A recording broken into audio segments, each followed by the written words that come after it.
Oh man. Okay, here we go. We're jamming now. Holy moly cannoli. Welcome everyone We're here. to another episode of the Ponytails podcast. Um so when this podcast first started, first of all, if you don't know what we're here for, and I'll tell you who my guest is in a second, but this is part of the introduction. There's a bio of him that I need to read you that I have not read fully just because it was so ridiculous halfway through that I was like, I'm just gonna do this live and see what happens. But I do have to tell you this. So we sold books door to door. That's what me and my guests have in common. Um, for a company called Southwestern Advantage. We did this in college for 12 weeks. 85 to 90 hours a week was about average. The overachievers like my guest and in some parts of my summers, myself, we're getting more like 90 to 100 hours a week, plus managing other students to do the same. It is an insane experience if you're not familiar with it. Google it. You're going to find all sorts of different things, or better yet, just listen to more of these episodes and you'll see the full gamut of people who have done this since 1865. We have people in Congress. We have people who are CEOs, VPs, and owners of massive companies. We have teachers, we have firefighters, we have actors, and just people who are doing great things in the community. And it's a lot in part because of the experience here. So that is who we are. This is called the Ponytails Podcast. But when we started the show early on, we always had this like Mount Rushmore of guests that we needed to have on this show to feel like we really, like if it was to just end abruptly, at least we had those four, and that was signs of success for us and what that meant. Those names included people like Dan Moore, Lee McCroskey, right? Dustin Hillis for being the record breaker at the time. And for sure, without a doubt, the name that rose to the top immediately was Hans Schlegel. And I'm telling you that right now, man, because I was so excited when we finally were able to do this. I know we've been wanting to for a long time, and it never felt like the right moment. And with what we're going to talk about today, especially at the first half of this episode, it definitely is the right moment for the momentum that you're having and the momentum that we're having. This will be news to a lot of people, both for our fans, because we don't post episodes as often anymore, but also from what you guys are doing. So I'm so excited to have you on here. Let me tell you guys a little bit about Hans, if you don't already know, because a lot of people know who you are in the alumni world, but there could be people listening who never sold books who are like, what the hell's up with this guy? So Who is this guy? here we go. Hans was born to a German immigrant mother. Hans Schlegel grew up on a family farm in northwest Ohio, where he spent his summers racing go-karts on dirt tracks, playing in the marching band on the drumline, and competing as a three-sport high school athlete. Wow. He used Southwestern's very own health and wellness medical books in high school to prep for academic team competitions, which I think is like Quiz Bowl or something, Jeopardy. Yeah. Yep. I did that. I love it. And this is probably what we get along so well, because all of these things, except for I only played soccer. But anyway, he may or may not have been his class valedictorian. Nice. He once saved a choking man's life by Heimlich maneuver. What the fuck? Okay, I gotta hear this story. Had a pet iguana growing up, okay, and even participated in laying a wreath on the tomb of the unknown soldier at Arlington. Nice. Was that during your 8th grade like field trip that you go on? Yeah. Yes. Yeah. I didn't get to do that, but my best friend did that, and he's like one of the nicest guys I know. So that's an early sign of awesome success in the future. That's great. In college, he sang around the globe, including immaculate locations like Notre Dame de Paris, a graduate of Miami, Ohio, with a degree in zoology. I did not know you had a degree in zoology, dude. This will be unlike any other And show you've ever had. concentration on ornithology, which is bird study, right? Yeah. Well, Okay. yeah. Bird poster right there. Look at how All the birds of North America. These things. Yeah. Okay, that's Vicky Varberg was studying birds at one point too. Okay. Oh yeah. Mini Hans bees. used this incredible knowledge to wow families across America for 8 summers on the book field. He and his wife Laura, a 3-summer Southwestern alumnus, Division I swimmer, and professional contester, call Mount Juliet home, along with their 5 blonde hair, blue-eyed children: Annika, Stein, Elsa, Klaus, and Greta. Dude, you got it. Welcome to the show, Yes. Mr. Schlegel. Yes. Hans Schlegel. It's spelled just like it sounds. Exactly. It's 2 L's, 2 E's, 1 G in the middle. You know? Perfect. Two L's, two E's, one G in the middle. Schlegel. Yeah. I always say Andre, but plural. That gets people. Do you know Schlegel? You know, there's like Old English, you know, like ye old, thy, you know, whatever. And there's Old German. And so Schlegel in Old German means drumstick, as in the leg of a chicken. Hot. Nice, dude. Oh, you heard it here first. You heard it here first. Well, first of all, thank you, man, for being here. It means a lot that you're here, and it does feel like a big milestone for myself and the people who helped make the show. Heck yeah, man. This is fun. Yeah, it's gonna be fun. Like, and here's the thing, you're someone I know, so it's always a little different when I know the guest. And more than that, we've had conversations like this, like, naturally, many times watching Ohio State cream Nebraska. Yeah, yeah. I knew you had to. Yeah, I knew you had to. Yeah. I remember one of those times we were sitting and we were predicting what was going to happen on the football play. Do you remember this in Lincoln, Nebraska? And we started betting. I'm like, okay, I'll bet you $1. He's going to go to the wide receiver on the left side. Do you remember this? Yeah, in Lincoln? yeah. We bet $1 on every play. On the calls, on everything.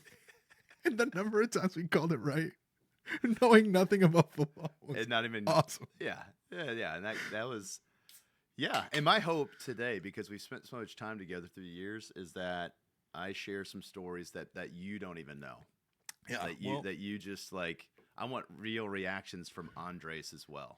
I mean, the whole Heimlich maneuver thing. I'm sure we'll get the. I've never heard that story. So here we go. So let's jump in. The number one question we always ask at the beginning, recently I should say, not always, is were we in a cult? You know, that's a good question. Well, I'll answer that with another question. Have you ever tried to start a cult? No, I bet you that is way harder than it looks. Well, it's surprisingly maybe easier. So so in high school, there's this book. I did a book report on how to like create a movement and how to start a cult. And there's a book out there. It's called The Wave. And I did a book report on it. I don't know what my 10th grade teacher was thinking, English teacher, but it kind of started to like really take on because like the other kids in the class and people were like, oh, Hans, like, let's do this. And we had like our own like symbol, like, sign we'd like give each other in the hallways and stuff. And I was just like, let's just see what happens. And next thing you know, like I was involved with a lot of things, right? And there's like, next thing it kind of got out of hand. Like the principal like called me and like, hey, like we really need to stop. Like you need to stop doing it. Because there was like kids that would come up to me. They'd be like, hey, did you know that she's not one of us? She's not doing the sign in the hallway. And I'm like, whoa, okay. Uh-oh. Wow. So it's a great book. It's a great book, The Wave. And it's a fictional story based on an actual experiment that a high school teacher did in the 60s in California. No way. On how to on like basically an experiment on groupthink and authoritarian communication. It was crazy. Okay, so give me just so because we also got to get started with this story with what we're here to talk. We have some cool news for everybody too, but I gotta ask. I would be a terrible interviewer if I didn't ask. What's like one or two things you remember about starting a movement that just like have stuck with you from back then? I don't remember. I just remember that it happened. I'd like to have some like smart answer. If I had to do it all over again, actually, I do think it's the second person, the first follower. Exactly. Yeah. That probably is actually true. There's like psychological, studies on that. But no, that was a total shot in the dark. Yeah, no, it's to create a movement. It's all about the second person, the person that gives it like social credibility and like, this is actually a thing. Oh yeah, there's that video of the guy that's dancing in the crowd. That's right. Yeah, you're right. Oh, that's where I got that. See? Nice. Look at that. You too can start a cult. So yeah, a little bit, right? We were not a cult, but we were. Yeah. It was a collective group of people who thought the same. Yeah, and a lot of people, a lot of people said it was a positive cult, and I was like, that's fair. I don't think we were in a cult. Oh really, no, but it's definitely not a cult. But the idea of everybody like moving in the same direction, like, yep, this is what we believe in, this is what we do. But it is. It's like every Tribe. There's a good book called Tribe. Welcome to book recommendations with Hans. Yeah, sorry. Yeah. So it's probably back here. Oh yeah, right there by Seth Godin. Oh. And it's about how to create your own tribe, how everybody wants to be a part of something bigger than themselves, how they want to, that's how they find their people, how they fit in, and so, yeah, it's, that's beautiful. Yeah. Great read. We were a tribe, right? I agree. And it was awesome. And it was awesome. I mean, and some great friendships that come out of it. My entire livelihood basically is based on the fact that I did that program. So that's sick. All right, man. Well, let's, usually we start with catching up with people or, up with what they're up to now. So let's work on that. Let's dive right into this. And we've been, bantering for 11 minutes now. Let's just jump into this because I'm excited to talk about what's been happening. I've had so much conviction in what we're doing, what both of us are doing, and how it's going to work. And I think it's fun that people are going to get to listen to this firsthand from you. So let's jump right in. You want to tell people what we've been up to? Sure.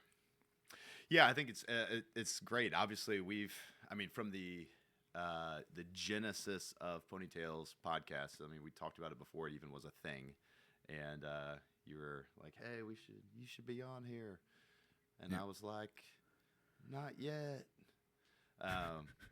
But now, like I felt my number really was in the 280s, and now that we've hit in the 280s, it's like, okay, this seems about right. Yeah.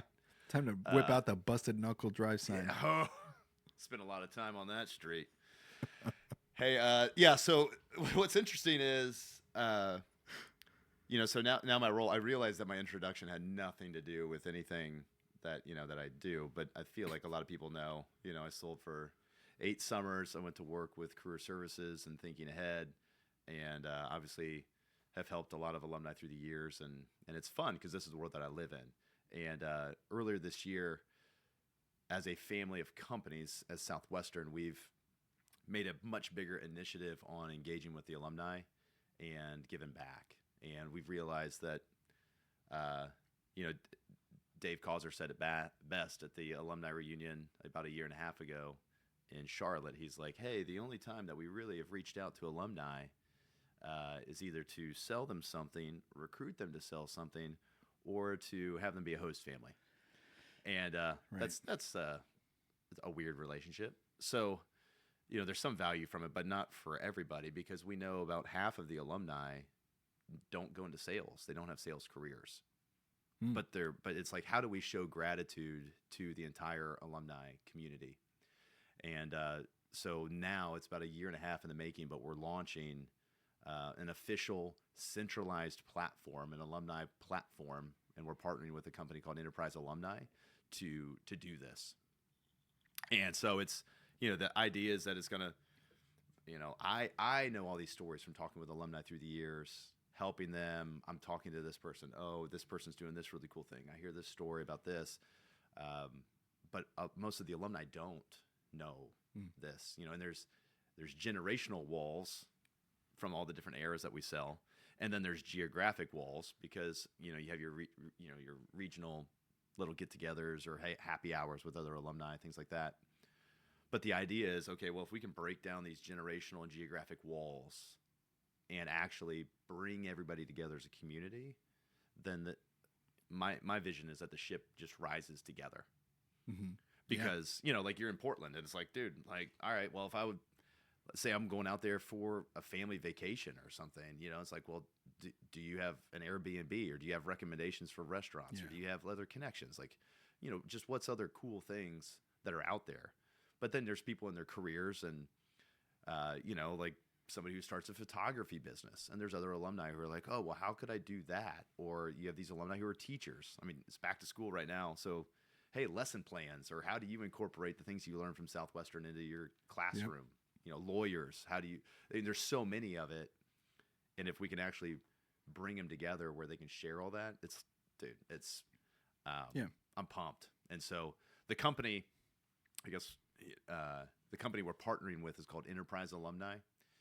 And we met with a bunch of these companies that do this alumni management. And it turns out there's actually like a lot of them. And there's a lot of companies that understand the value of it.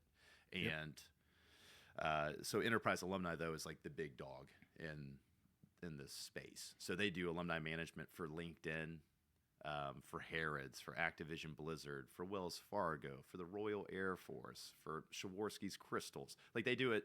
It's wild.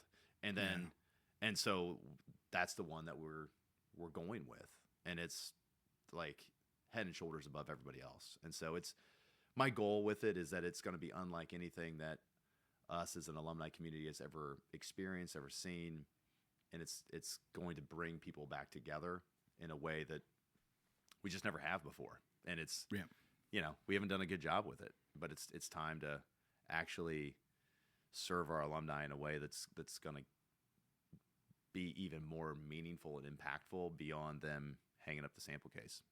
Yeah. Well, first of all, congratulations. I think that's cool. And again, we'll talk about our end of things too. But but first, I think it's great that there's someone in the company who is doing this. And I'm glad it's you, because a lot of people know you. A lot of people like you. I mean, I don't think there's like universally liked alumni or figures in the Southwestern space. You're one of those folks. I mean, that's just the way it is. It's kind of like everyone, just always loved Tabitha Taylor when she was there, or Lee McCroskey. Like you're one of those folks that just gets along with everybody. There's really no controversy, because in some cases, unfortunately, the way people left the company, whether it was the company's fault or their fault, whatever, doesn't matter. But there was just a rift in that relationship, and there's a lot of broken, kind of professionally or personally divisive, situations where people left, and it just didn't end well. And then, of course, there's the other side where there's a bunch of people who left Southwestern in such a high note, and they love and pour into it, and kind of finding out that regardless of where people stand, giving back and doing it from a standpoint of gratitude, like you're saying, is I think a great approach to, from the company to do it that way, from someone who is corporate, and to have you be the face of it, to kind of have it be your style like that, is very smart and very really brilliant move from Southwestern, I think. Well, and it's thank you for saying all that.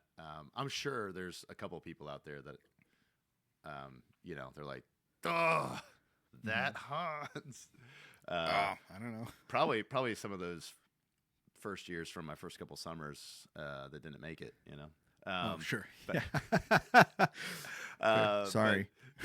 But no, that's how big of a deal it is to even Southwestern, because creating this position, the vice president of alumni engagement, understanding how important that is. Yeah, we just brought on Matt Isom, who's a 4-summer alum who sold with Jeffrey Powers and Shane Blick and those guys out of Colorado. And after selling books, he went and had this marketing career for 8 years. And we'd always kept in touch. And he's like, hey, anything that's marketing related. And I just never had anything. And then when this alumni community manager, we put this together, it's like, dude, like this is perfect for you. Like this is it. And so he just started a month ago, but he's doing all the back end, all the graphics, the newsletter writing, the content, the articles, the groups, because they're going to be able to create specialized groups for alumni in Arkansas and California, and alumni who are engineers, or just all the Force alumni, all the JYD alumni. Like, it's even special interests. Hey, you work in nonprofits, or hey, you want to do mission trips. Like, hey, here's this. So it's really cool. It's going to be really incredible. But he's on the project. And then there's another alum, JYD alum, Andy Christensen, who started a couple months ago, and she's the senior project manager. Well, she sold for 2 summers, but then got into like this technical side. And a couple of months ago, the VP of IT, he's like, hey, we need somebody who can do this, this, this. Did somebody do this who actually sold books? And sure enough, Danny Johnston found her. And so she's the other one, like on the technical side of it. So it's like we have all these alumni from different eras and generations working on this, which is incredible. And then, we need to have an advisory board. And, obviously you're one of those key people that I want to be on that, because it's like, cool. We need people who aren't within Southwestern. Yeah, I guess I didn't tell you that. Well, no. Yeah. This is called social peer pressure. Okay. but to have people who sold one summer, 3 summers, 7 summers, like all different generations, because we want this thing to be for the alumni, Right. and so it is, and that's how important it is. From the top down, it's like, all right, this is the direction we're going, to re-engage with alumni. So it's gonna be fun. It's I won't say too much right now. It's kind of like we're on Jimmy Fallon. Hey, I can't tell you too much about the movie, but here's the trailer. This summer, October. This fall. That's it. This fall. Something you've never seen before. The company who put the Colts in culture. No, sorry. Who put the bust in Busted Knuckle Drive. That's so good. And for people who are just listening who are not, why do they keep saying there's a sign right off of your face, essentially on camera. Right there. Like a road sign. And it says Busted Knuckle Drive. Next to your ornithology poster. Huh?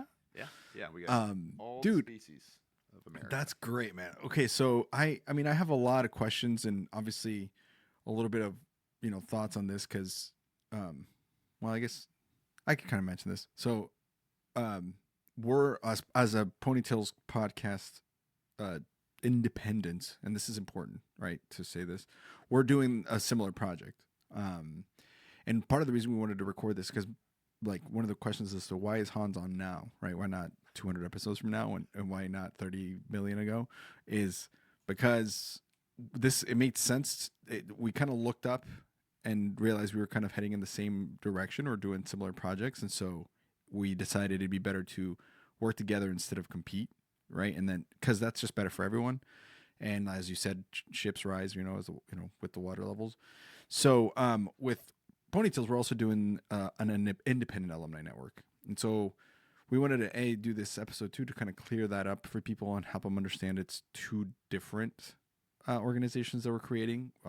Again, same ideas, board, alumni. The difference is ours is just more alumni led, so not as much corporate influence, which changes things. So we were coming up with like comparisons. So it's like, okay, one of them's like Starbucks, the other one's going to be like the local mom and pop coffee shop.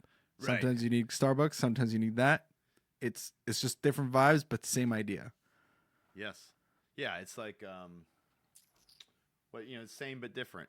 But it's just different vibe. You want your craft. You're in Portland. You want your craft beer. That's right. Your IPA from made with a dude with like a nose piercing through his septum, right? Yeah, Chaz is garage. He's wearing plaid. He's wearing plaid. Yeah, for sure. And then someone who wears plaid vests, but it's still plaid. Yeah, like you want the craft. Every once in a while you want that. You want just like you're consistent, like what you're gonna get. Awesome. Sometimes, I think it's like you want to go to a little Airbnb. You want to try like a local bed and breakfast. That's right. That's what you need. Sometimes you're like, dude, just give me a Hampton Inn. Like, just give me I know what I need just here. Yeah, I'll do but yours is more like the DoubleTree. So it's like very still nice, which is right there. Right there, the DoubleTree. There's like some nostalgia. Yeah, and ours is more like that Airbnb. Like you're like, oh, but this is quite charming. Yeah. Yeah. It's like I think in my view of it is anything that is created like alumni, like whatever's bringing alumni together. Yeah. And like connecting each other. Like what you've done here is amazing with the podcast, because it's like it was a fantastic idea when you first told me about it, and I mean I remember that conversation, and I remember you being like, well, I think we're gonna name it Ponytails, and I was like, oh, that's good. It's kind of like in Step Brothers, or no, not Step Brothers, Talladega Nights, when Cal Naughton takes it, he's like, Magic Man, he's like, that's the stupidest name I've ever heard. He's like, actually, no, it's really good. It's actually brilliant. It's actually brilliant. Well, no, yeah. I mean, yeah, I agree with you. If people are coming together to talk about this experience and kind of be in community in that, it's needed, right? The way we approached it was, when we were at the info session, we told people this, and we were told this, that there's 100 and some thousand people who've done this program, whatever. Yeah. And you'll meet them once you do it. And we got out there, and that was kind of the part that we were promised a lot of things, right? Generally speaking, experience, if you did well, money, a whole, travel, community growth, and all of those things happen. I mean, at least to me and to most of us that sold and even did half okay, right? But the one thing that didn't kind of click in was that there was going to be this giant network of alumni that you were going to just be able to plug into, and things were going to. And that part, we were like, where are these 100,000 people? Right. Supposedly they're out there, and you hear about them, you meet them in the wild, which is the inspiration for this show. But we were kind of like, at some point, I think early on, maybe a year into the podcast, it was like 2022. We were like, this should be like a thing. Like, we should have groups, and we should have like a community, and we didn't know exactly what the vision was. Now it is. It's funny because as soon as the vision started clearing up and things started becoming very obvious to me as to how to organize this, and that we were going to have like a founding group of members. And by the way, you're invited to be on that. But that I had already told you. I'm not dropping this blind on you. But anyway, so we were going to have a group of founding members, of people who were really well recognized and generally really respected by everyone in the community, and to from there build this like network of really like thriving and vibrant exchanges of experiences. Maybe it becomes a network, more like a business network in some aspects, and some groups. There's some, like, kind of like you said, there's going to be groups like, hey, these are all the people who are alumni who like to play chess and who like underwater basket weaving. But then there's also like all the people that want to have business referrals, and there's another group for that, right? Same idea, similar vibes, but it was just so obvious that that's something that needed to happen. And so that's kind of where we started. And man, it's been a ride because I've been able to talk to so many different people about this, names that I'll share later on. I don't want to bombard people with high class names here, as if that's even a thing. But I think we learned about that though. It was like maybe the second hour of sales school. My first summer. You should like definitely drop names. Are you saying I should drop the names of the founding members that I've talked to already? Is that what you're saying? Names help. So you're saying I should definitely tell them we've talked to like Yvette Morehouse and Ron Alford. You're telling me I should tell people that? Those people, yeah, those are good Oh, names. people like Lee McCroskey. Oh, yeah. Yeah. And Grant Greeter and you and Todd McWhorter and Tim Ritzer. Oh, people like that. Got it. I'll tell them later. Yeah. Throw them in a little bit later.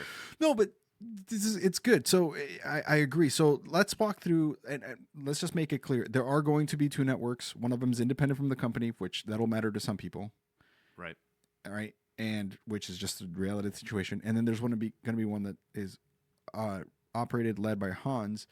And that one's going to be more corporate from the Southwestern, just more of a paying it forward to the people that did this and kind of letting them know, hey, we still appreciate you. And this time it's not about we need a host family. It's like legit. Yep.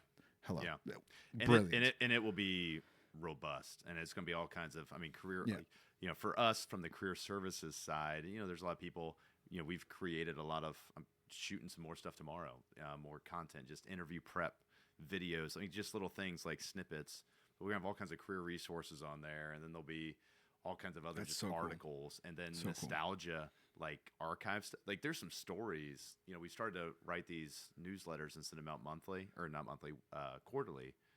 And some of these stories are just, it's crazy. And I'm like, I know. What? I was like, I didn't even know this stuff. It's like, and I'm around here, and You're like, telling what? me there's a lot of tales by a lot of ponies, brother. I know exactly what you're talking about. Oh, it's man. Great. It's great. But the whole concept of the community, there are, when you're selling books, you're like, oh, there's alumni, and you're like, okay, cool, whatever. Yeah. And then you get out there. But me interacting with alumni, and you've kind of had a snippet of it the last couple of years doing this, but it's like I've been doing this for this is my 14th year. Yeah. And every week there's 2 or 3 alumni that I've never talked to in my 14 years doing this. There's thousands out. It's crazy. And it's like, how do you find them? Wild. How do you where are they? Yeah, like last week. I guess it was last week now, but there's an alum. She sold one summer from Ohio. She said she was passing. She sold in like 1999. she was passing through Nashville with her family on vacation, drove by the building here, like on And Riley, saw it, and she's like, No "That's way. crazy! Like I've never, man. I wonder what." Like I'm looking, like I've been homeschooling and teaching my kid, like I'm actually looking to get back into like the career field. Like I wonder if they've got anything. And she just randomly reached out to Southwestern, and she's like an awesome. She's like, I love that experience, and like I just it's crazy. So and I'm cool, like, dude. yeah, and she's like, I didn't even know this was, I'm like, well, let me help you with your resume. Let me help you like with your career search. All right, have you thought about this? Have you thought about that? And she's like, I don't even care if you find me a job. She's like, this is amazing. Like that this is a thing, that It's and I took a picture of her Superstar book, her picture she was like the number 12. She sold over 4,000 units that summer. just wild. Took a picture, sent it to her. I said, hey, show this to your kids to remind them that your mom is, Awesome. about how awesome she is. That's legit. legit. Yeah, dude. It like that's the fun stuff for me. It's like So connecting cool. people and reminding them about like, look, like, yeah, this maybe was a challenging thing at the time, but as you know now, being a dad and like life goes on, like when you're selling, it is the hardest thing that most of us ever had done up to that point in our life. But it's not even close to like life is just so much. You have all these Harder. other more challenging things, right? Yeah. So it's like I've tried to help alumni realize like, yeah, it was the most impactful. It was the most valuable thing at that point in my life that I did. Yeah. Like it's really interesting. Absolutely. But, As the there's kids alumni. say, now, it's a canon. It's a series of really concentrated canon events. Have you heard the term canon events yet? Or no? No. Are we getting So- medieval? We're getting medieval. No. It became popular because of the Into the Spider-Verse movie. Have you seen that? Oh, Yeah, okay. yeah. So the second movie of that talks My about kids the aren't that old yet. No. Got it. Okay, so real dumb, brief explanation, but it'll make sense. And the second one, it talks about the multiverse and how there's like infinite versions of you in the multiverse, right? So there's a bunch of Spider-Man, but each Spider-Man goes through like a specific canon event that leads to the next big thing. What happens in between kind of changes, but it's for example, as we all know, Spider-Man's Uncle Ben dies, and then that's kind of how he decides to become Spider-Man, right? That's like, or so all of the Spider-Man had to have like an important family figure die for them to get inspired to become Spider-Man. Does that make sense? Yeah. So it's a canon event, which means like it's a moment in your life that's really impactful, right? So then that became a form of pop culture, and it's now the people refer to them as, "Ooh, that was a canon event," right? So as a kid, it might be the first time you learn to ride a bike, or the first time you kiss someone, or the first time you your voice as a boy changed, or like those. There's like moments that you have memories in your life that impact the way that your trajectory moves, right? Yeah.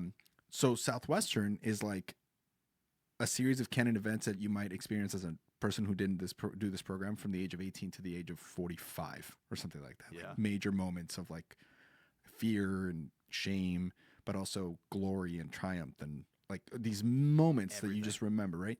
Yeah. And it's packed down into however many summers you decide to do it. Right. And so the more summers you do it, the more things happen. And so in my opinion, I think that's kind of what Southwestern did for most of us. Even if you had a bad experience after you left, it was this moment, like the series of like really heavy moments in your life and choices that you make that in real time show you success or failure. Right. Yeah. And I think that's what it is, which is I think why this podcast works, because we're like essentially retelling those canon moments for people, right? When you remember your first store, your first sales school, right? The first time someone bought, the first time you drove back to Nashville. Like these are like all of us that did this program, sold a lot of units or not, boy or girl, regardless of the decade you sold in, have these like, whoa, that just happened. Yeah. You know what I'm saying? Yeah. And I think that's why it works. I think that's why we're so connected, because I might not relate to you in all different ways, but I remember the feeling when someone gives you the craziest rejection in your life. You're like, whoa, what did I just experience? And then you go to the next house and then that mom buys everything. And you're like, what is it? The last hour of my life has shown me highs and lows. Yeah, dude. And we all relate to that. Yeah, yeah. Well, and it's interesting because I've watched from the shadows as the show's progressed, and and I think also the motivation is like for a lot of people it is to tell these stories, or it's almost like a processing of like, oh man, like this happened, like I got to tell somebody. This is Like, shared happened. trauma. Right. Well, it's a collective like shared experience that people are like, yeah, okay, like I hear you, like we all I can again, literally sympathize. want to be part of that, right? And what's interesting for me is I think in a weird way, I like working with all these dealers and students through the years and alumni. I think I just naturally have had my own therapy for the last 14 years. Yeah. Where like I'm telling these stories. It's like I haven't had this major urge like, oh my gosh, like I need to get on and tell somebody, or I need to get together with something. It's like I tell these stories monthly, and and even especially right now with check-in and the students coming back from the summer. Yeah. It's like, that's like this month, this week. It's happening it's right like now. happening right now. Yeah. Holy So the crazy thing is, so one of the things that we're going to highlight, which is really cool, and if you're listening and this is you, reach out. But one of the things we want to do on the platform is we want to highlight families, like legacy families. Yeah. So like, parents who sold and their kids are selling now. And Yeah. I mean, there's so many of them. Yeah. But it's crazy because this morning I did a part for their momentum meeting, coming back, and I'm talking about like writing their resume and how to do their LinkedIn profile professionally. And hey, here's this alumni platform that we're launching. And I asked them like, hey, did any of your, any family members sell? And this one student raises his hand. He's like, yeah. He's like, my grandpa sold. No way. And I'm like, What? Yeah. I'm like, no way. And unfortunately, he passed away about 10 years ago, because I was like, I want to interview both of you. Like, I want to get both what of is you. that like? Yeah. And because there's, like you said, there's shared Canon Trauma. moments Yeah. that like, but then also like, like that's just crazy. That's crazy to think that Southwestern has been around that long, like grandparents. Like there's got to be some out there. So if you're out there, Let us hit know. us up, man. Yeah, like that's I so want to cool. highlight those families. Like that's just Wow. That's just cool. Like there's Yeah.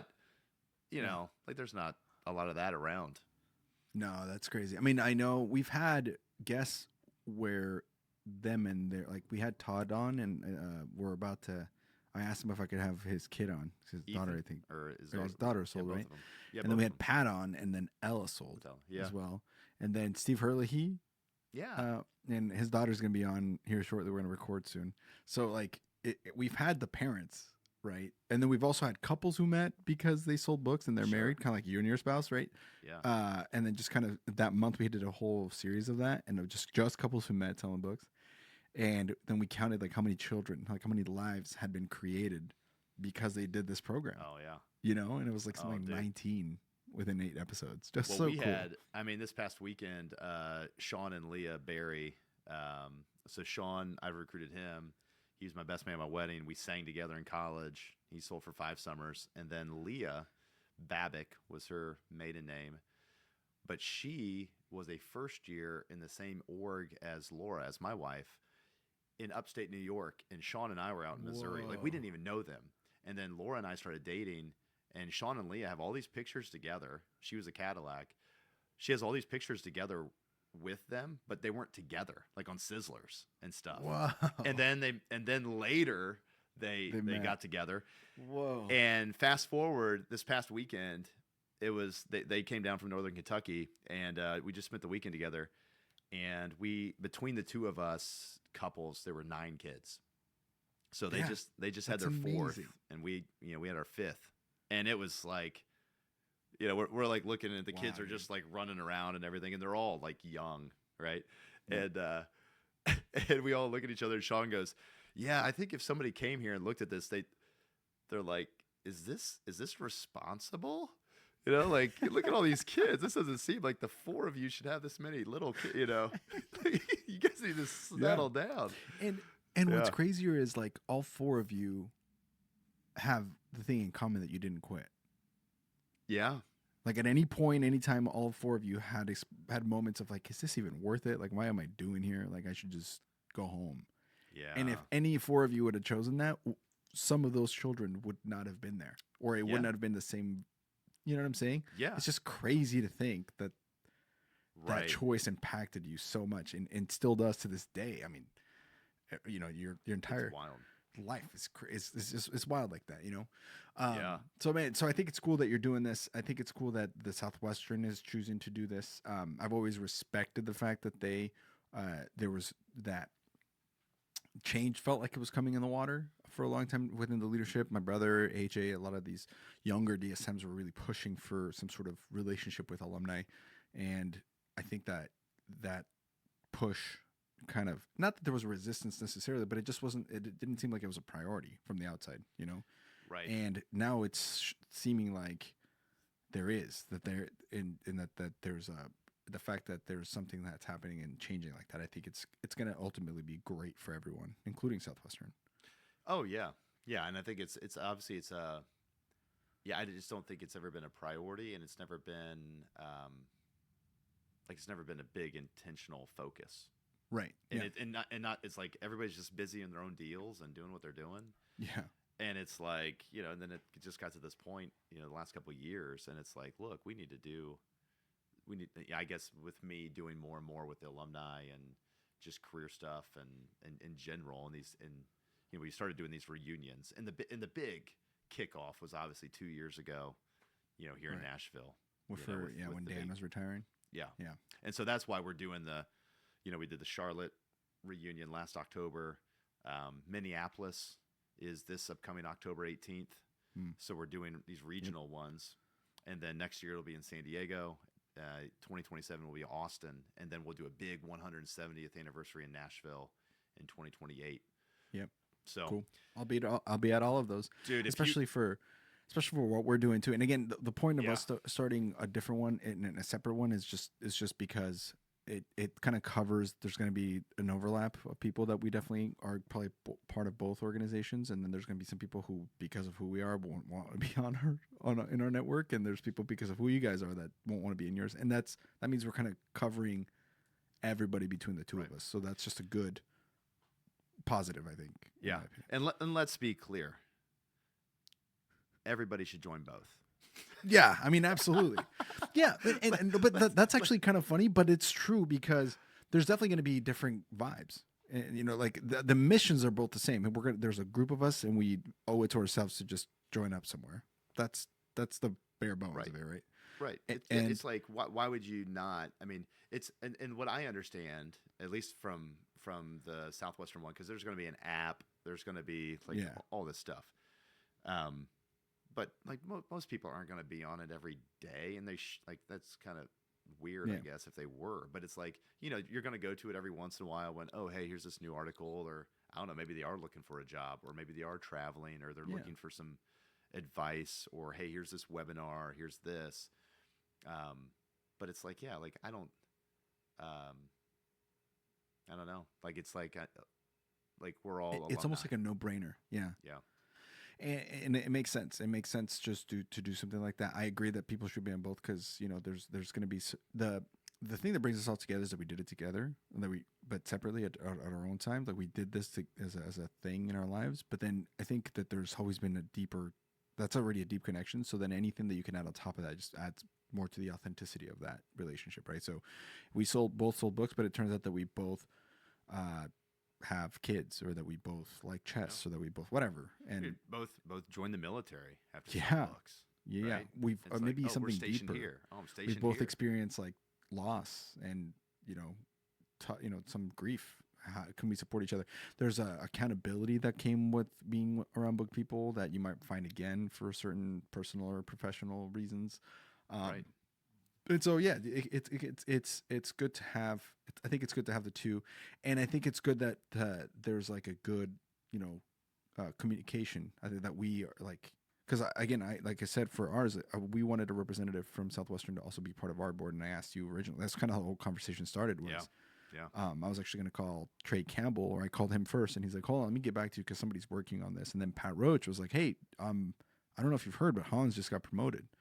And so then I reached out to you, and I was like, "Hey, whoa, this is so cool! Like, of all people, that's great. Like, you're someone I know, who I trust a lot, and who I've just always had a good chemistry with." And so I'm like, would you want to just be help, just so you can have a pulse on what we're doing, and that way we can kind of help each other out to grow. Because if the more people join each / and by each I mean both organizations, the more everyone's gonna benefit, right? And that's a good thing for everybody. And so, Right. yeah, like I said, more details on what we're building. We're thinking about calling it the neighborhood. That's kind of the keeping the horse Oh, theme. that's actually what we were gonna call ours. Oh, cool. No. Cool. Well, then ours is No, ours is the neighborhoods, like plural. ours is just hoods.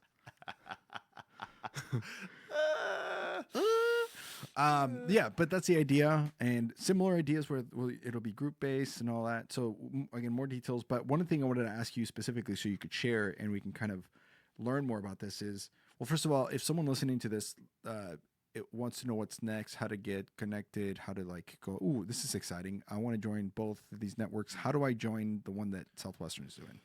Dude, that's great. Great question. So what we should do is we can put a link in the description. Yeah. To sign up for, because you can register, like pre-register for the platform and get updates. So then when it goes live, you'll get all this communication. Okay. So there's a link to actually do that. What we should do is give you that link, and then also the link to register for the reunion in Minneapolis here in October. Coming up here by the time this airs, probably like a month and a half. Yeah, but the venue only will hold about 180. It's awesome. This downtown Minneapolis open bar, free food, the whole deal. But there's a Cornhuskers Gophers game that Friday night, the night before. So David Haug is helping to organize like a pretty big informal tailgate, like at a brewery, like less than a mile from the stadium. And then we'll do the thing on Saturday, and then on Sunday there's a home Vikings game playing the Super Bowl champs, playing the Eagles. And I'm like, that's cool. I'm staying. And what weekend is that again? October 16th. October 17th, 18th, and 19th. Okay, cool. So, yeah, dude, if you can be there, anybody else, that might be worth the trip out there just to say hello. Oh yeah, it's going to be, and it's such a great. It's all anybody. It'll probably be a lot of Force people too. I know a lot of Force going. people, a lot of JYD, OWICE, Diamond. But I saw some people like flying in. People registered already. People flying in from like Connecticut and the South and like all over. And it's like, dude, everybody come. Like it's just gonna be one big party. If this is the first time you've ever heard of a podcast and you sold books, show notes means like where you click to listen to this episode on either Apple Podcasts, Spotify, or YouTube, wherever you're on, Google Cast, whatever. There should be a description of who Hans is, and if you scroll down, it'll say link to pre-register for Southwestern Alumni Network and link to the Southwestern Alumni event in Minneapolis. You can click on those. It'll redirect you, and then you can sign up with the information needed. Okay, do you mind if I ask you maybe a few direct questions about this as I think about like what some alumni listening to this might be thinking or might be hearing? Yeah, let's go for it. Like if someone was listening and going, okay, if I give you my email and number, am I going to get phone calls from some B manager about a host family 5 years from now? Like, is that a possibility? Like, I'm just trying to think of like the objections that people might give you. Right. And to be like, I don't want to sign up if that's going to happen. Or can I opt out of that? Like, how do I? Yeah. So, great question. So in the group, what we're going to do is we're going to have an actual host family group. So it's going to be like an opt-in, like, hey, if you're interested in hosting or if you hosted in the past, join this group. Because there's going to be all these, there's going to be hundreds of groups, but you can join one specific group because that's the one that we're going to, when dealers ask or sales managers ask, hey, we're looking to set up HQs. That's the one that we're gonna pull from and say, oh, where are you?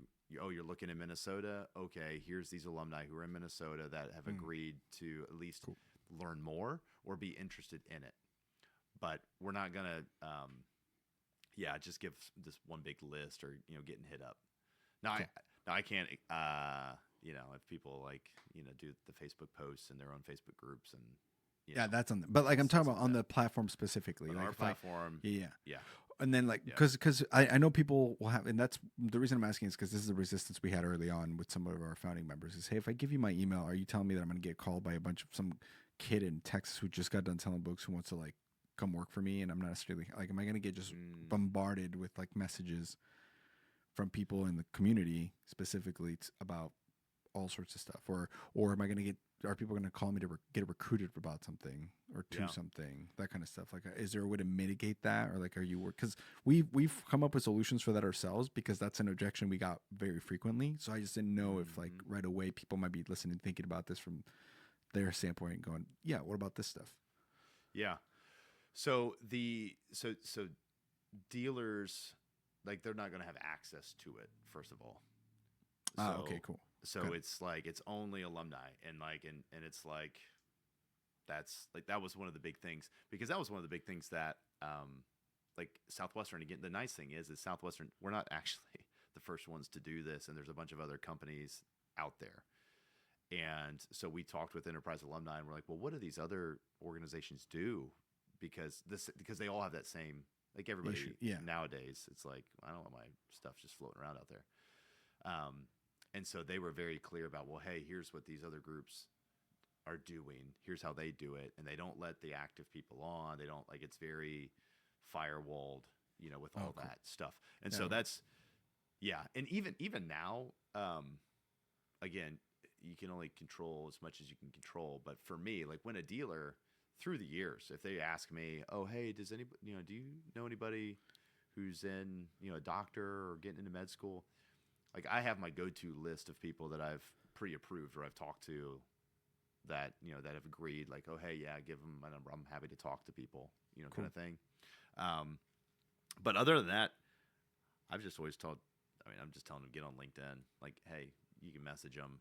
LinkedIn is more of a, like, professional thing. And, if you happen to see it, you see the message. If you happen to miss it, you miss the message. That makes sense. Well, yeah, those were the two more pressing objections that we got. So I just wanted to see, like, for people listening, I think it helps. Well, and that feedback is like what we're gonna need, because we're gonna need, from alumni, like, well, hey, what's, because in order for us all to benefit from it, like, we have to have alumni register and be on it and interacting with each other and sharing ideas and adding value. But yeah, there's obviously questions that people have. So if they have, like, reach out to me and I'll shoot them straight on, Cool. Yeah. I mean, we've hung out enough that it's like, I don't care. Like, I'll tell you the deal. Yeah, that's beautiful. And we'll put your, like, email or something, like some way to contact you down below, probably like some sort of, so that way people can reach out to you directly and ask more specific questions about ideas, groups, whatever. They might have some good feedback for you. That. Are you going to give out my contact info? Absolutely. I don't.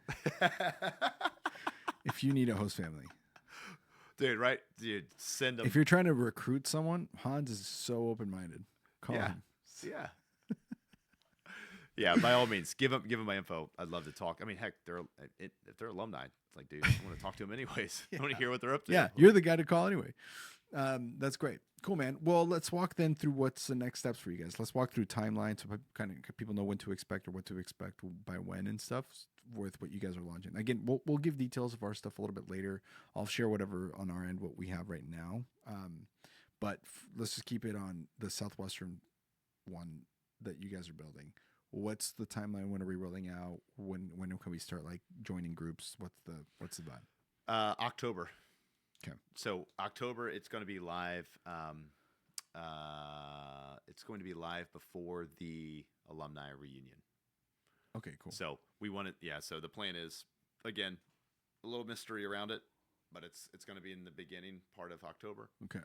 Because it's going to be live at the event. Because I'm going to, we're not going to bombard people at the event about, here's what's going on in Southwestern. But there'll probably be like 15 minutes of, like, hey, thanks for coming. Let me point out a couple notable alumni that are here. Hey, JYD people, where's my Force people? Where's my OIS people? And then, hey, here's the platform. If you haven't noticed, or if you haven't registered yet, be sure to register. It's going to be live. So that way everybody can actually, like, oh, this is a real thing.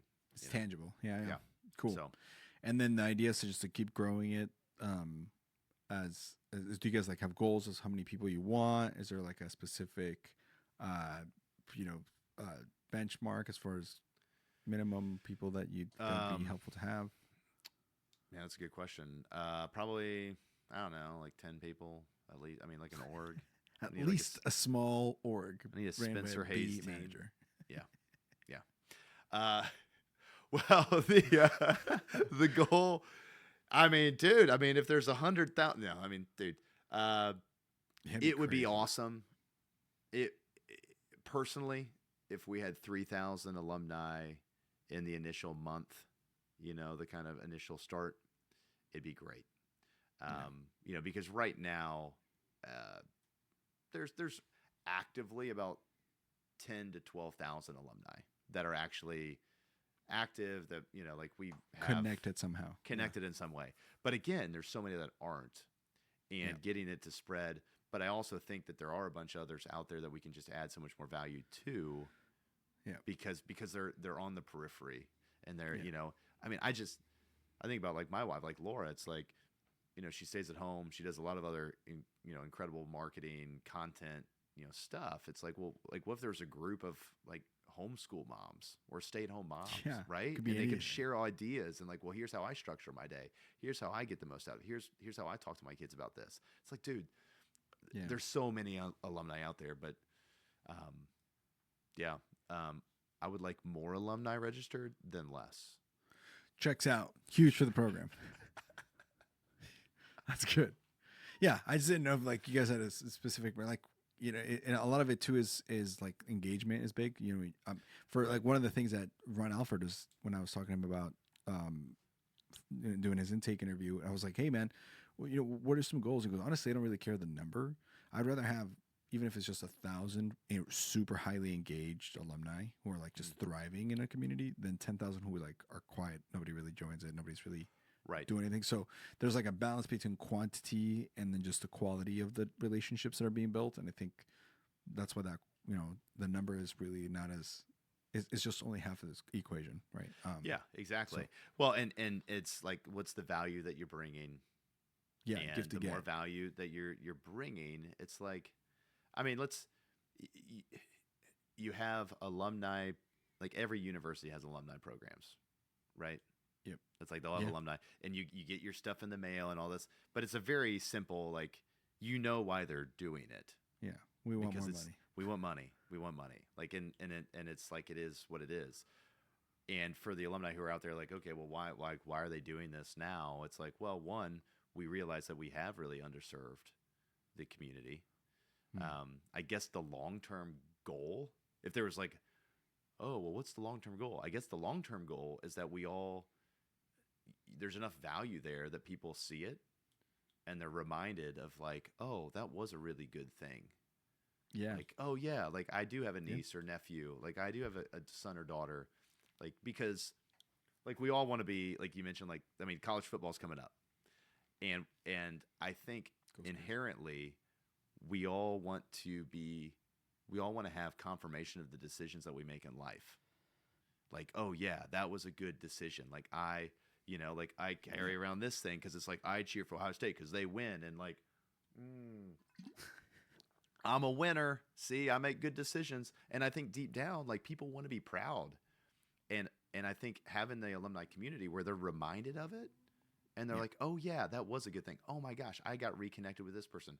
Oh, this person, I needed help, you know, with this legal situation that I'm in, and there's a alum that's here local to help me with this, or they knew somebody that knew somebody. Yeah. And then they're confirmed of like, dude, that was a good thing. It was challenging, but it was worth it. Yep. And then inherently, I guess people sell books and the legacy lives on, because that would be the saddest thing ever, that this alumni community doesn't pay it forward to, like, you know, the next generation. Yeah. You know? But there's going to be people that are going to sell books in the future that will look back and go, whoa, I'm glad that change happened in the history of the company, you know? Right. And that'll help. Yeah. You know, it's funny because we understand the same thing. Like every person that I talked to so far, as far as for like our founding member intake interview, like when we ask them questions like, what are values that you want to uphold in this community, where, we get some really good answers. And of course these are sharp people. So you're going to get that. But one of the things that I ask is, what would make this worth it for you long term? Like if you look back 5 years from now and you were like, we did great. And that's good thing we created this group because this reason.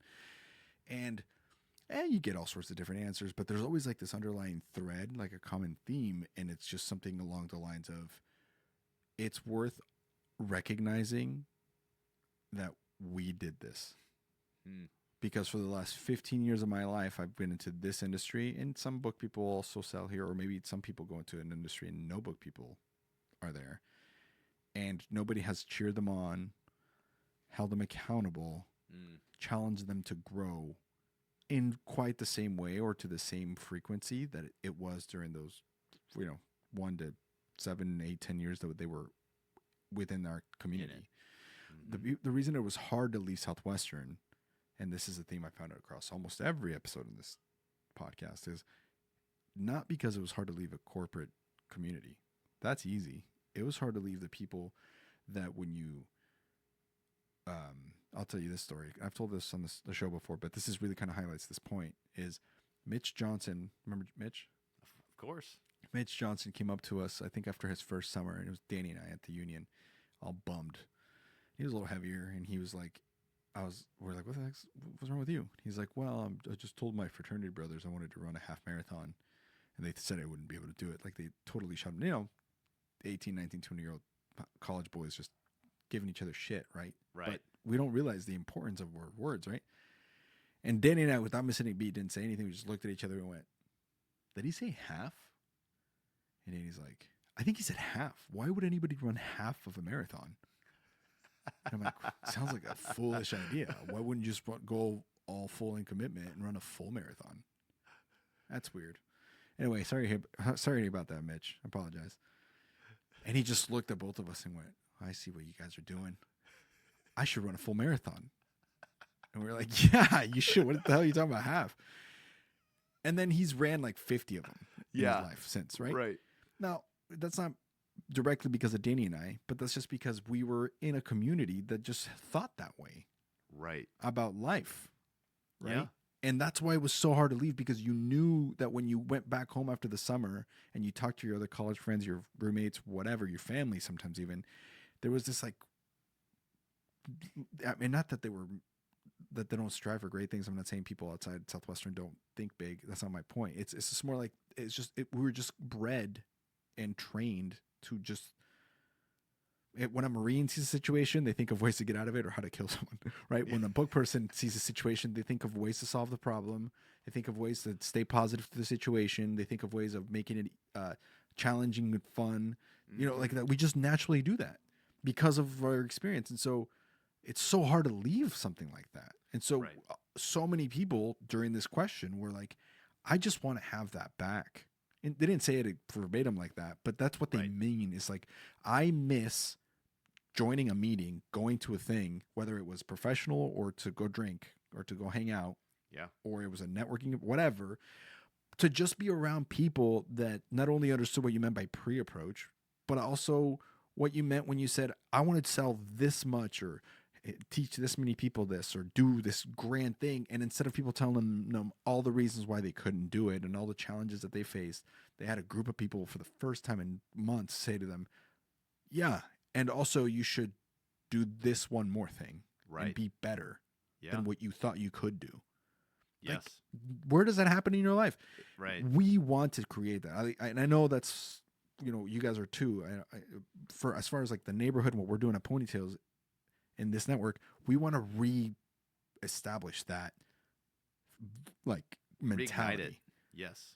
And create the area for that to happen. Yeah, a place for you to do it. Right. Yeah, both ours is going to be local. We're going to have like people leaders and like multiple. We're going to call them co-OLs, but like just really chapter leaders in each major city where you can kind of contact, and they're going to be the ones kind of plugged into all the alumni community. So they're like your point of contact in each major city. So there will be local gatherings as well as like regional.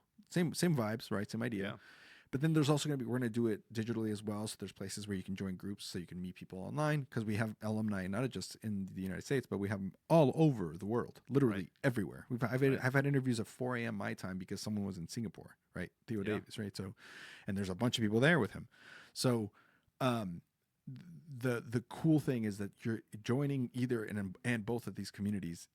That'll come back, and at least on our, I can speak. I don't want to speak for you guys, but on our side, the mission is to have that again, to have people who just understand you with when it comes to this kind of thing, and just really cheer you on, even if they don't know you, even if they've never met you, and that's the first time they met you, they still go, no, but you can do this because you did this, and so there's proof, and you can do this. That's huge for us. And then of course the mentorship and all that stuff that comes along with that. But ultimately, I think we just owe it to ourselves to have this community and to really have it live and thrive in a way that you can't really get it anywhere else, even if outside of our communities, right? So well, and you don't, and I think for a lot of us, it's like you don't realize it until you are away from it. Yeah, absolutely. Like Matt coming back, Matt Isom as the alumni community manager for us. What was it, last week? We did just a huddle, a meeting, and I had him. I was like, hey, could you talk about like social media content, like a content calendar, and could you just teach me, Danny and Lucy, about this? And he loved, like, he put together this presentation. He gave a part. And I was like, so what's your good news? And he's like, well, this isn't really good news, but the good news is like, I haven't given a part in 8 years. Yeah. He's like, that's what I missed about Southwestern, was like sharing knowledge with each other and like upskilling, like training each other, and like, hey, here's something that I do, and here's something that you do, and like actually doing. He's like, I haven't been a part of this in 8 years. He's like, I'm just excited to be able to teach you guys something. Yeah. And it was like something that you not only just for the sake of teaching, that the reason that you're talking is because you figured something out that we didn't. So let's share notes. Exactly. And I value that enough to give you time. Yes. So another thing that people mentioned in this of like how this is going to work and why it would work for the neighborhood is that there was so much, and we were kind of alluded to this, but you touched on this, but it has to be a give to get mentality. It has to be give, and then you'll get something out of it. And this thing that we learned about when you get people, Spencer Hayes, when you help people get what they want, then you end up getting what you want, right? And so and not to do it for that reason, but to just do it from abundance and being like, hey, there's plenty to go around. This isn't food that's scarce. This is ideas and thoughts and challenges that are abundant, and you can do this, and this is how you can do this, because I did it, and I'm no different than you. You got this. I mean, that was such a unique part of Southwestern, is you had people who crushed it teach the people who didn't. Yeah. And it's huge, and you could do this now across parenting circles, across I mean, it could be marriage groups, it could be personal, professional, I mean, you name it. You think of anything at all, and you have alumni who are doing that, so it's going to be great to be able to join in on that. So that's how we're doing it as well, and we're building it that way, with that mentality of like give to get, believe in each other, show humility. We all know you kicked ass. We don't care. We just care that you share your wisdom, because we're sharing ours. Welcome to the crew. Welcome to the crew. Right. Right. That's awesome, man. That's so cool. That's great. It's gonna be fun. It's gonna be fun to see. Yeah. And I'm just excited personally. I guess my last kind of idea on this, but it's like I'm just excited to do the unexpected. Like it like in all my years doing this, it's like I love when that alum thinks like, oh, well, you probably can't help me right now, or like, oh, here's what I'm looking for, and then I come back to them like, well, here's this job, or here's this thing, or the alum that's like, oh, you probably just want me to come work at Southwestern again, like, oh, family heritage, great American, Tom James, okay. And then it's like, well, no, here's this thing that's like with some outside company, and here's this, and like, and they're like, what? Oh, okay. Like, you actually do care. Like, you do want to help me find like the thing that fits. And it's like, I love doing the unexpected. And this is the next biggest unexpected thing ever, because there's a lot of alumni that you've interviewed and, and like, that are very skeptical of Southwestern. Sure. And there's, for the most part, there's a bunch that are just in the middle. They're just like, okay. But it's That's like, fair. how do you all right, dude, this is going to be unlike anything you guys have ever seen. And it's like, I'm excited just to tell people about it and get them on there and get them reconnected. Cause I know a lot of these people, but you're one person. It's like, well, you're like, dude, just all get together. Like, I'd rather just host a big party. Right. That's right. Yeah. I always thought, because of this, people are going to find careers and they're going to find, new things that really change their life because we're doing this. So I think it's worth it if that happens once, but it'll happen a lot. And spouses. And I was going to say, we did joke. I was like, there's going to be a Southwestern alumni singles group. There's 100%. And some people were like, whoa. Why would you not? Some people got excited about it. Of course, because it works, right? Man, that's awesome. Well, so here's the deal. We'll have more information for both the neighborhood and the Southwestern Alumni Network, each separate, both on our channels individually. So follow Hans. Go find him on Instagram. Make sure you follow the Southwestern Alumni Group on Facebook if you haven't done that. There's also one on Instagram. You can find it. Obviously, follow us on Instagram, too, to get details upon our side. And I think we have in the works maybe a potential episode with you and Ryan to serve as a kind of an update of how you guys are doing, but then also just to get some insane stories from both of you. Yeah, I think maybe we'll see. We'll see how this goes. I mean, we haven't even gotten into a bookstore yet. Yeah, I know. So that brings us to that brings us to the next half of this, which is let's switch it over to some Southwestern stuff. Unless there's one last thing you needed to say. No, I just need to, before I start telling stories, I gotta plug my sponsor. My sponsor. Yeah. You need so break. This portion of the podcast is brought to you by Mountain Dew. And if we need to take feeling down in that middle afternoon goal period, haven't sat down with somebody in 5 hours, questioning your decision on why you did this for the summer, grab a Mountain Dew. Do the do. Do the do. And go to the next store. The answer still lies behind the next door. Because someone's listening to this. Yeah.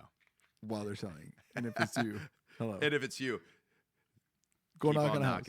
Keep knocking. Go knock on the door, dude. Oh, man. Yeah, all right. So let's wind the clocks back. Mr. Schlegel, let's go back. Hold on. Let me see if I can find this photo.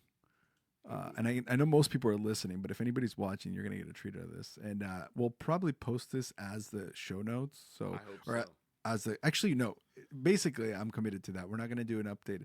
That's it. So the photo that I'm about to talk about is actually the episode cover. So you're seeing Hans Schlegel back in the day. So let's rewind the clocks to when we both had hair. Yes. And, let's get into this. So how the heck did you first set the scene? Where were you? What year in college were this? What were you doing? What business of your own would you minded before someone said, "Hey, what are you doing this summer?"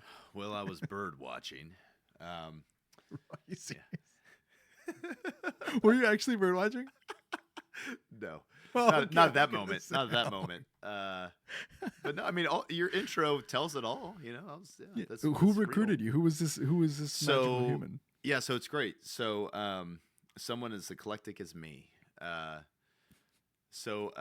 Mike Duffy, if you know Mike and Tara Duffy. But I was a freshman at Miami University there in Ohio. Everybody knows Miami, Ohio, the famous Miami. Yeah, Miami of Ohio. And I was filled out a survey, in my class. I remember getting a call. And I was like, I shut him down. I'm like, no, I got this going on. He's like, well, just meet me at the union, maybe at the student union. Go over to the student union, meet him with actually another guy from our dorm.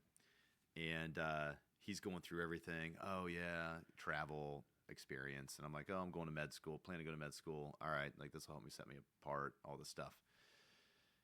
And when he pulled the books out, and I was like, oh. I'm like, that's what this is? I'm like, oh, my mom bought these. Like, she's bought all this stuff through the years. And I'm like, I could sell this. And, my mom, like, in the 90s had bought, like, the My Fun with Learning from somebody. She had the old school handbooks. She had the VLs, the volume libraries. She had the health, like seriously, like I used to read the health and wellness books in high school. I was like, I love that stuff. Yeah. So he pulls all that stuff out, and like in that moment, I decide, I'm like, yeah, like dude, I can sell this. I'm like, dude, I probably make 10 grand doing this. And so this was back in the day. This was 2004, and so it's like, I mean, I signed up right there at the end, like dealer agreement, just info session straight to DA. Dealer agreement, wow, like, yep, closed. I'm in, I'm good. ABC, baby. And I'm walking back to the dorm, and call my mom. She's jacked, she's pumped, because she knows the books too. She was selling Mary Kay at the time. She's like, Sale, this will be so good for you. And You're then gonna sell makeup Sunday. Yeah, and then I called my dad, and my parents were divorced, and my dad, I grew up on a farm, and he was like the opposite. He's like, what? I thought you were going to come back to the farm, help out in the summertime, all this stuff. And sure. So it was like, it was great. And it was, the rest was history. But then my parents, after my first summer, they became like, they were the parents that would talk at the parent coffees, right? Like, here's my both perspectives. I'm sure you're in one of these two camps. It was great. Yeah, help me recruit. Okay, so hang on. So what part of the year was this? Was this in the fall? Like how many weeks? This was this is probably like in January. Oh, so you had some time to ramp up. Okay. Yeah. Oh, yeah. I had enough to meet with Mike. Do all the goal setting and the success triangle and how you going to spend your money and multiple student manager creeds. And but I was in. I was like one of those. Like you're in. Why are you doing this, dude? I'm doing this. Yeah. But my first summer was his 10th summer. And so Mike, it was just funny because it was his last summer. And he just started, actually. He just started with Southwestern Legacy. And so he was here last week for training. And we went to lunch and we were talking about this, how like our Sunday meeting PCs, he was totally like his 10th summer. He's like, we would meet for like 15 minutes. He's like, hey, so yeah, what's your stats for the week? Okay, cool. Like, you good? All right, yeah, go get them. And I was just like, I mean, I guess I'm good. Like you just met with that. I'm broken inside. Yeah, you just met with that girl for like an hour, and I get like 50. I'm like, okay. But at the same point, I was fine. Well. I mean, looking back, I'm like, oh yeah, I was that first year where you're just like, yeah, dude, just keep doing your deal. You're paddling just fine. Go on. Okay, so you get let's walk through some first. And by the way, if you don't remember any of these situations, I'm sure you do. But if there's something that you're like, I don't really recall, don't worry. We can move on. Just whatever comes to mind along these things. But like, okay, so you get to sales school. What memories do you have of that first sales school that are like? Because I feel like that's a jarring moment. Like I said, it's one of these Canon events where you're like, what? So my first sales school, the thing actually. Two big things that I remember. One was just running up the hill downtown. They don't even do that anymore. And they don't even do that, but it's like resistance training. But I remember running and I was just like, dude, this is awesome. I was just like, yeah, because I was 18 years old, I was just like triathlete. Like, yeah, I was like, dude, this is, this is the closest thing to a sport ever.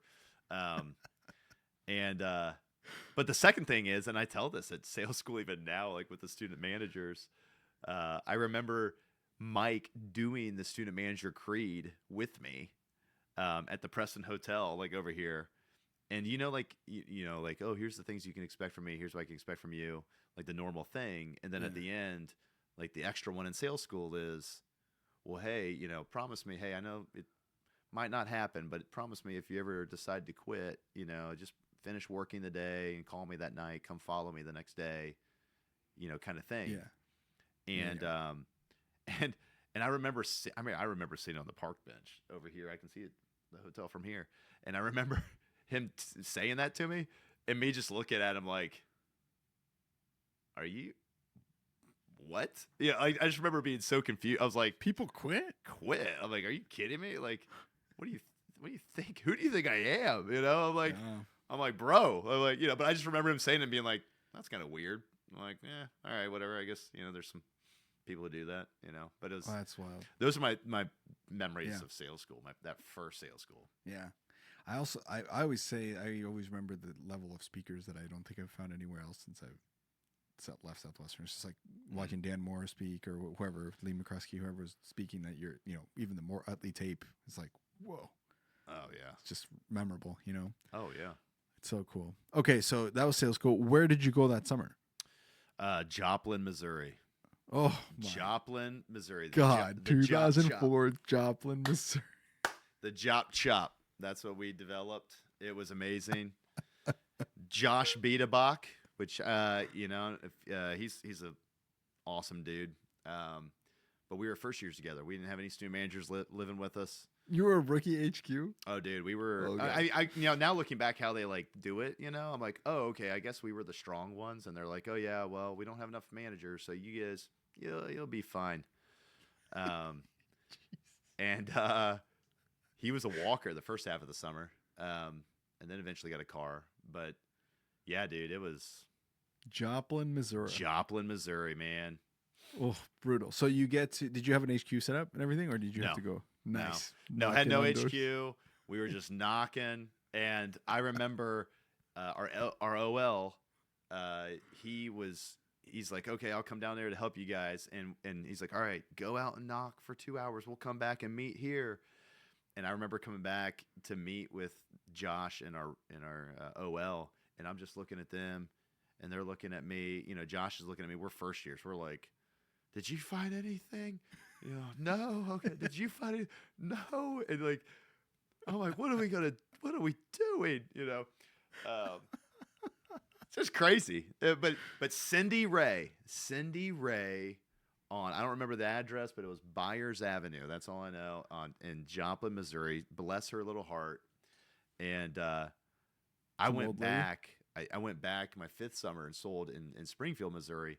And I drove by her house just to be like, I wanted this just for giggles. And like drove by her house, and I was like, oh my gosh, this is where we lived. This is where we were at. At the time, it seemed like the palace.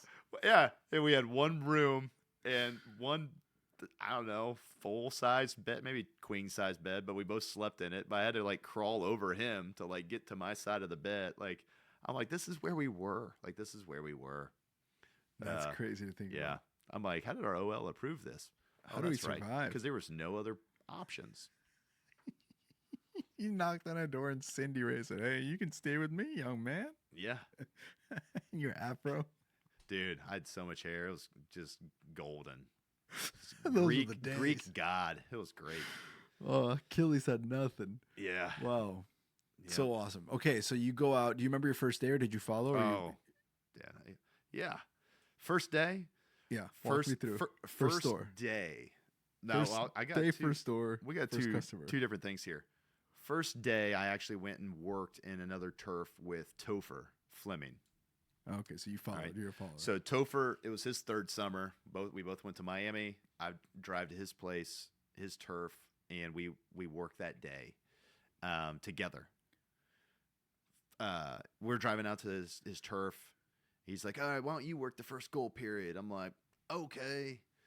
And so I probably because he was probably afraid himself, as a manager. Yeah. He's like, we know that now. Yeah, we know that now. But back then I was like, oh, okay.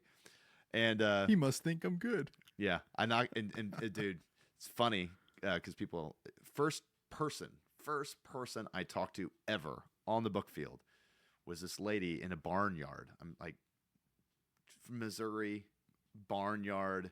Jump out. She's filling up her water trough for the cows. Older lady. I run up to her, shake her hand, and she only had 3 fingers. And so like engulf her hand, and I'm like, well, that's weird, but all right, whatever. And there's cows like, and I do my approach because that's all I know. Like, I'm you just must be the mom. Yeah. And she's like, honey, I don't have any kids. And I'm like, okay. And I just leave, and I'm like walking back across, and Topher's like, hey, did you get any pre-approach? Where are we going next?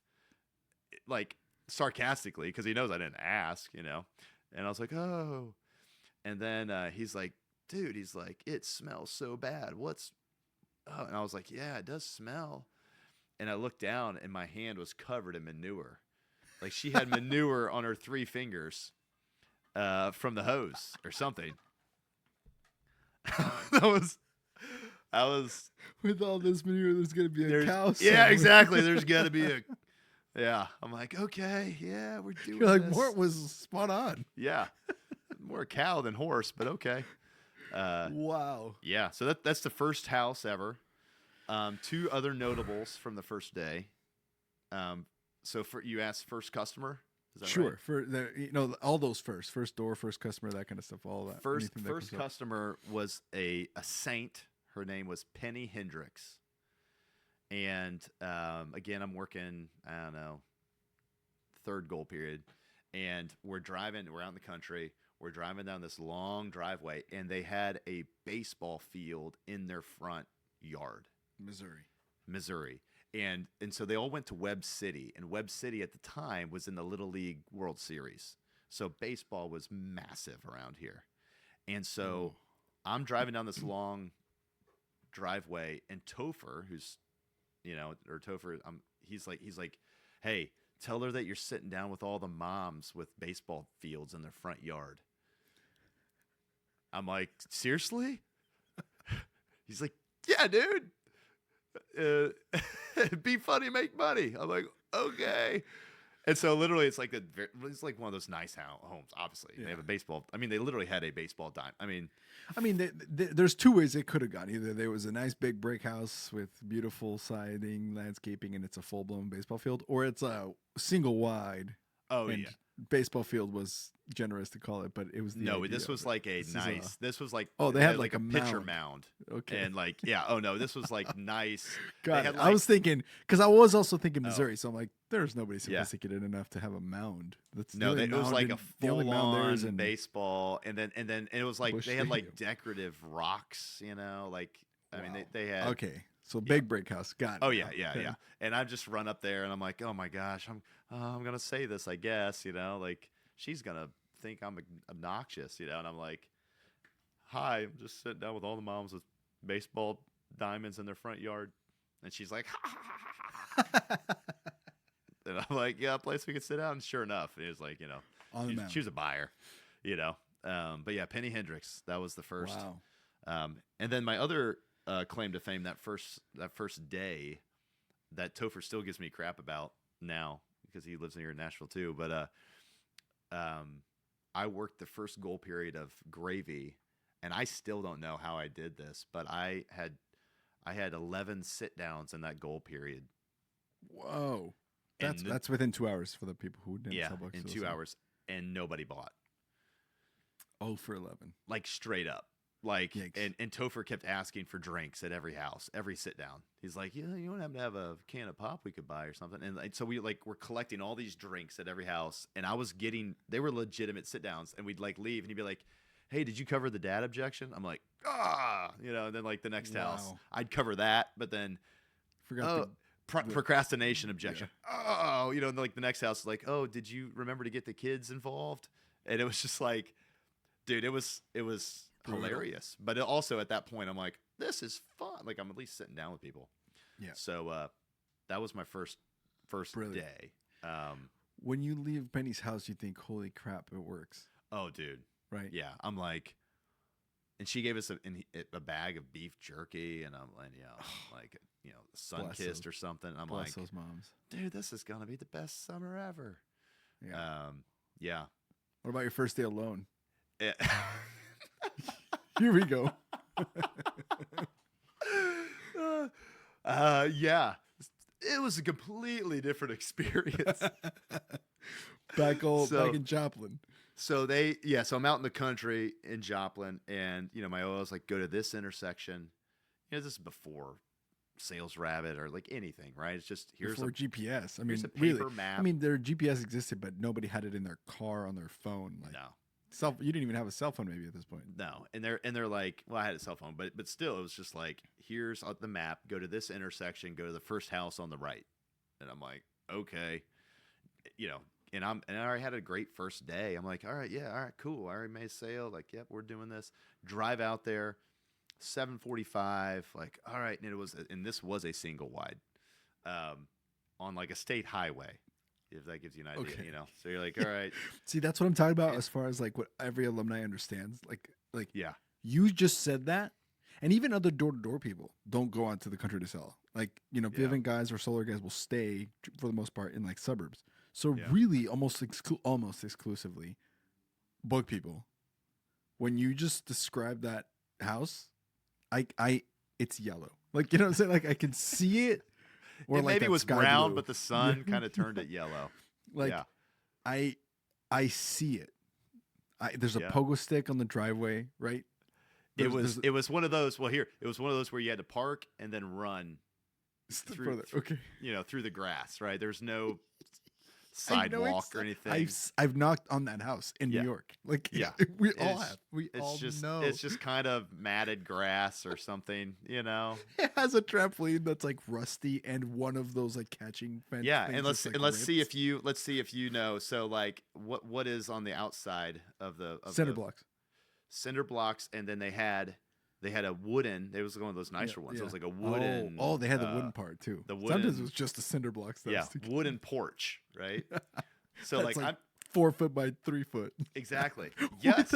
with one of those chairs that's like a pool chair, but has like it was like the weaved ones, and it's like busted though. Like if you sit all the way in the back, you'll go through it. So you have to just sit.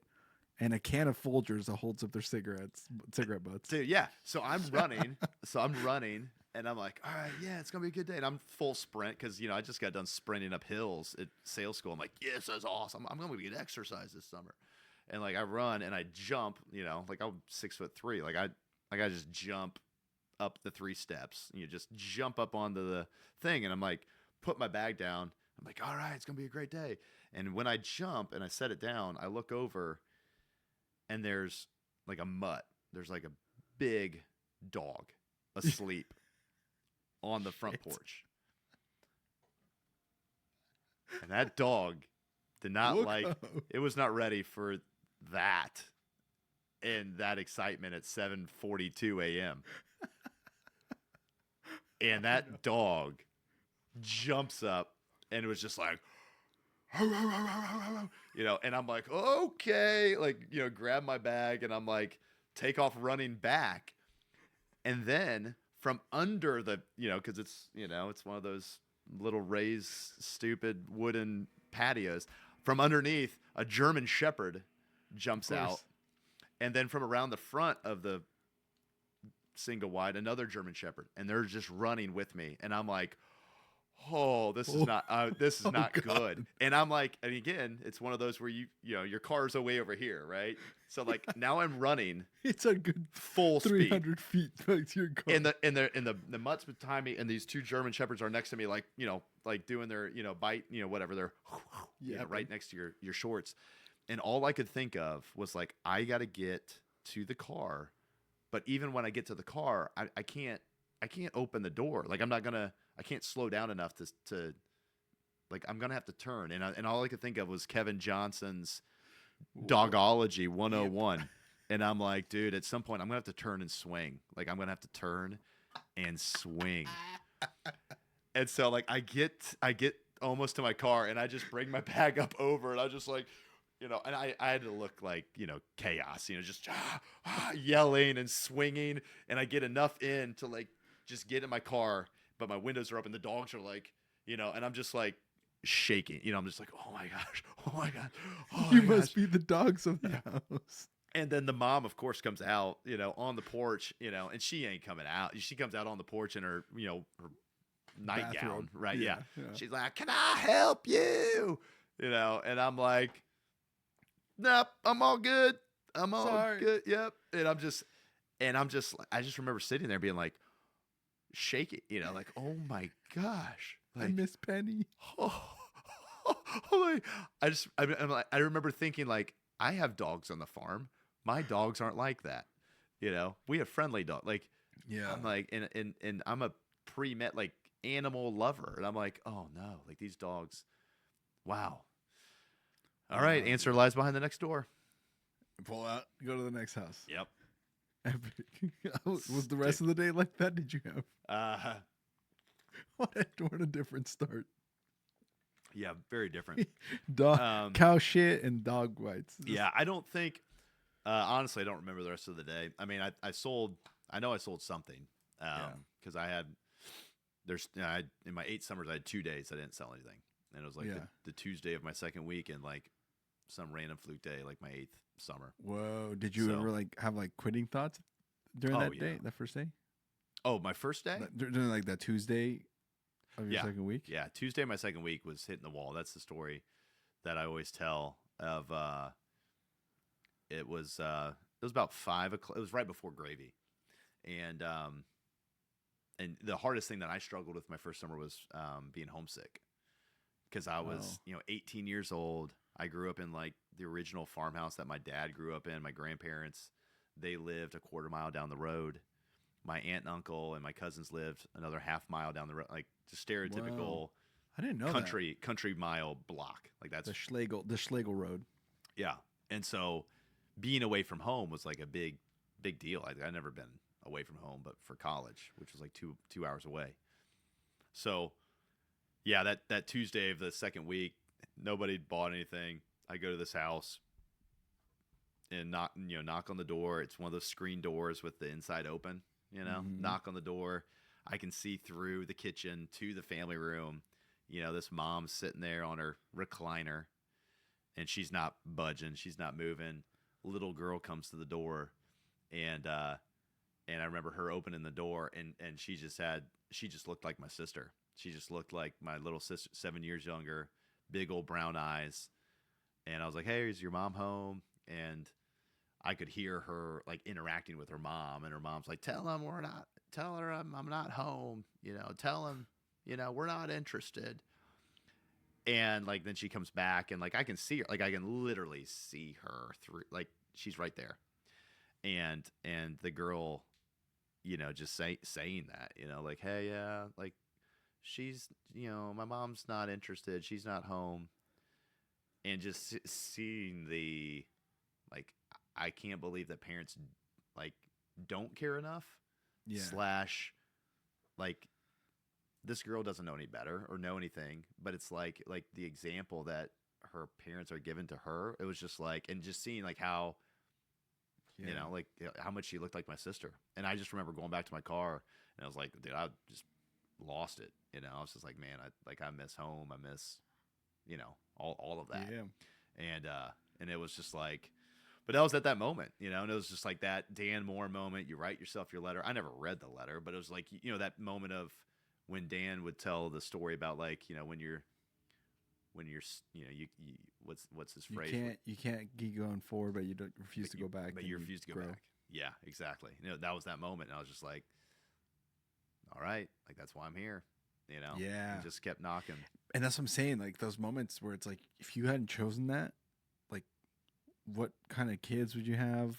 What kind of spouse would you have? Who knows? And it probably would have been fine. I'm not saying that people who quit have bad spouses or terrible kids. That's not what I'm saying. But just the life that you have now, specifically, that Canon choice. That was a Canon moment of your life that you made that choice. Pretty awesome. Yeah.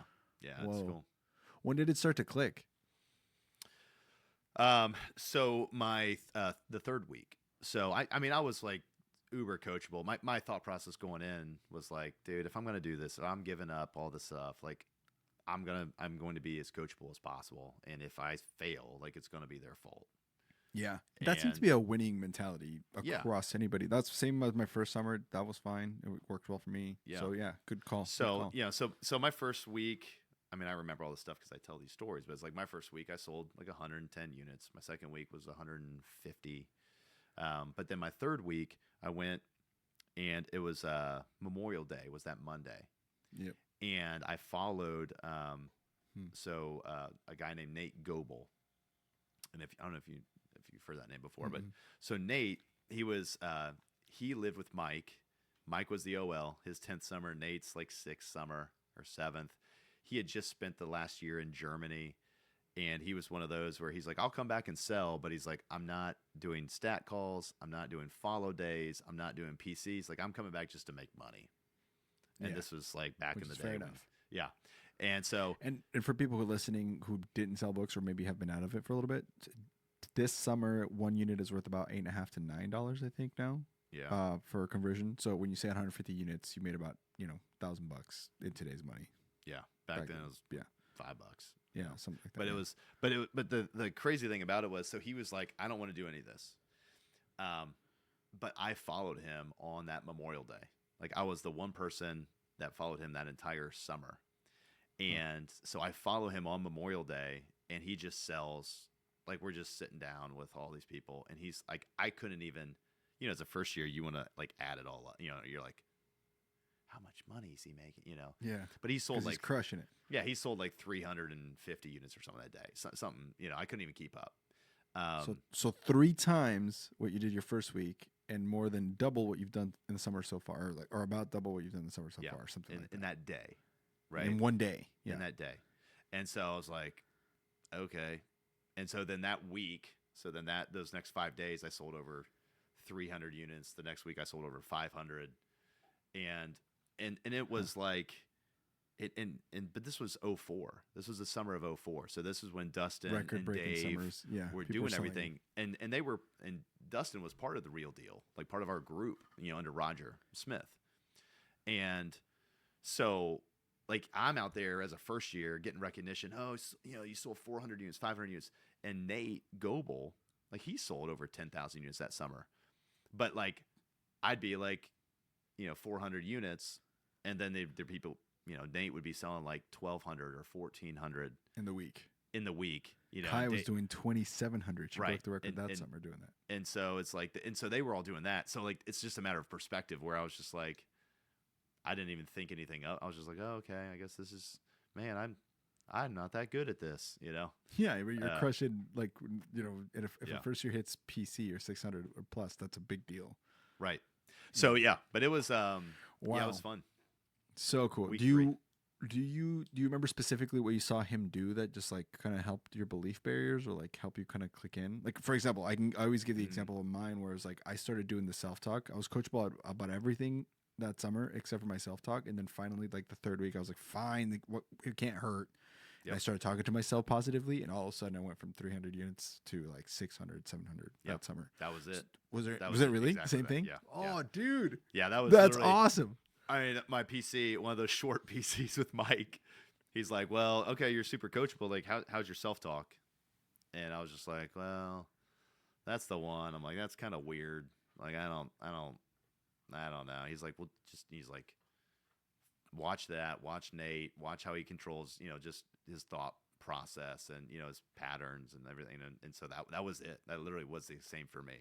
Cause it's like, I think that's the one that's the most weird or like unorthodox, conceptual to like somebody at that stage in their life. They're like, that's not like it working hours and demos and like that stuff is like tangible. Like, okay, that's statistics a real thing. and workload. Right. Yeah. But like, oh, have a positive attitude, have this winning attitude, Yeah. That's foreign, which is sad, honestly. I don't know what that says about our culture and how we raise kids, but it's crazy that we don't teach that talking to yourself positively isn't the norm for a kid at 18, and that incentivizing them to work hard is not the challenging part. Yeah. I mean, it is for some kids, I'm saying, but for high achieving kids, because a lot of people who sell books are going to do it because they like the challenge, because they've been super involved. Like that's a thing that always happens in sales schools. They always go, stand up if you're a valedictorian, and we all stand up, and then it's like standing if you're a captain of your soccer team, and then they all stand, That happens. So you're noticing, oh man, these are competitive people. These are people who are high achievers. That's why they want to do this. So, those kids you would think already have abilities to be able to say, oh yes, I'm awesome and I can do this. But that's the hardest part for them to grasp, is that you got to talk to yourself nicely to be able to succeed. And protect your attitude. That's wild. Yeah. Okay, man. So talk to me about, because there's so many stories we need to cover. Let's do some highlights of that first summer, and then we can move on to some of these other like Heimlich maneuvers kind of stories, because I need to know. I mean, we have some gold ones we need to tell, but and then there's other we need things to tell with Ryan. Yeah. Yeah. So walk me through some of the highlights of that first summer that you're like, and then we can put a lid on it on that one. Well, so I think the other, I mean, there's not a. Let's see. That summer, it was good. The thing that I learned in a weird way was actually resetting goals, or like learning more how to set goals. Because my original goal was to make $10,000, and I had hit that by the end of June, like by my birthday. Yeah. And so it was Yeah. a weird, like I never had that happen in my life where I was like, oh, like I set this goal, like I accomplished it so quick. I'm like, oh, okay, like I undershot it. I undershot this thing. And so, and then the other thing that I learned in I don't know, a lesson was like complacency, because I was like in the top 10 that summer. But then like trailing off, it's like I didn't have like a terrible finish, but I just didn't. I just had like a normal finish when other people were like really pushing themselves, and I was like, oh, like I'm good selling this, 300 units, 400 units In the week. Yeah, Dude, I'm noticing how much we had in common. I didn't know we had all this in common. Like in high school, also super involved, also did quiz bowl, also did sports. I did show choir. yes, dude. It's the best. Here's all right. So this plays into this is my belief. And Sean, my buddy, I have this concept or theory that the perfect recruit to sell books is somebody who was an athlete who also was either in band or choir. Yeah. Because if you have a competitive person who also has no cool card, that doesn't care, Yeah. it's like, dude, like that was Sean. That's like a bunch of these people that I've met through the years. Yeah. That I'm Danny just did like, show choir too. He was a drum major. yeah. Yeah. But I was like, in orchestra and show choir and at sports. Yep. yeah, it's like this weird thing, but it's like I actually like That's a great point. I'll meet like these top first years, through the years, and I'm like, so tell me more about your background, and it's like it's crazy. It's wow. Yeah. A show choir, yeah, because those people aren't. I mean, they've tried out singing before. We all did sports tryouts, but when you have to sit down in front of the voice coach and be like, "All right, sing this difficult song to sing," Right, and we're going to judge you about it, and then we're going to tell you what we thought by telling you whether you made this or not. Go, and you're like, yeah, exactly. But then you have That's this the Wizard of competitive Oz. side. You have this competitive side, of like personal, like pushing yourself in Yeah. athletics, and Yep. it's like it's an interesting combo because it's like you don't care what other people think, and you're competitive, and it's like, all right, Yeah, that's a let's- good point, dude. Let's see. I wonder how many people who were like top performers at least that first summer, because anybody can learn how to be a good performer whether they did that or not. But just like that first initial, like, because same thing, started out small, hit PC, and then I also petered out. Then like it was better than my first weeks, but it wasn't definitely nowhere near Right. my. I mean, I was number 1 rookie going into week 9 Mm, that first summer, and then Yep. Hannah Reesberg just. And I ended up number 9. So 8 other people were like, we're gonna keep going, and I Yeah. just kind of let off the gas. yeah, That's wild. Yeah. Wow. So the final part of the first summer, that well, I'll share this now because you might ask it later. Like best follow day. Oh yeah. Best follow day in a weird way was the opposite. So I bookended my summer. My first day I followed Topher, and my last day Topher followed me. Oh hell yeah. Because And you were crushing. yeah, and so he follows me, and it was the last day of selling, and when you sold, did you have Guts Club? You remember the Yeah. Guts Club? The people who right? had the best week at the end of the summer, best 2 weeks of your best week in one of the last 2 weeks of the summer. Yeah, but in hours and demos, Yeah. and you got to meet Not Dan in units. Moore. Yeah. You got to Yeah. meet Dan Moore, and check out. And it was like, God, and it's crazy, like, what we'll work for. Yeah. So that final goes back week, to that wave book. yes. But the crazy thing is that final week, I got my book shipment, and I had a lot of books because I didn't have books throughout the summer, Yeah. just first year. And so I had to go meet the shipment guy and had to go do all this stuff. And so that ate into my demos, and that ate into my hours. And like I was a workhorse that first summer. So like so that final day, in order to earn Guts Club, I needed to do 76 demos. And What the hell? That's yeah. more than double what you're and I supposed needed do to a day, work bro. because I'd worked over 90 hours a week. So it's like, and I needed to work like some crazy, like 16 hours or something.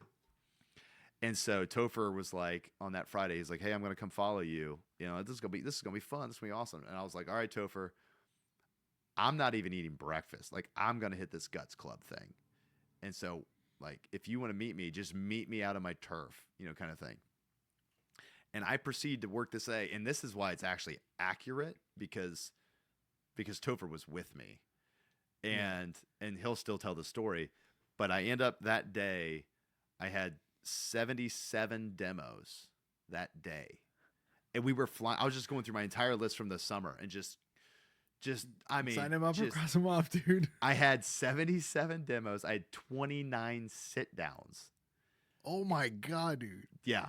And I had 15 customers.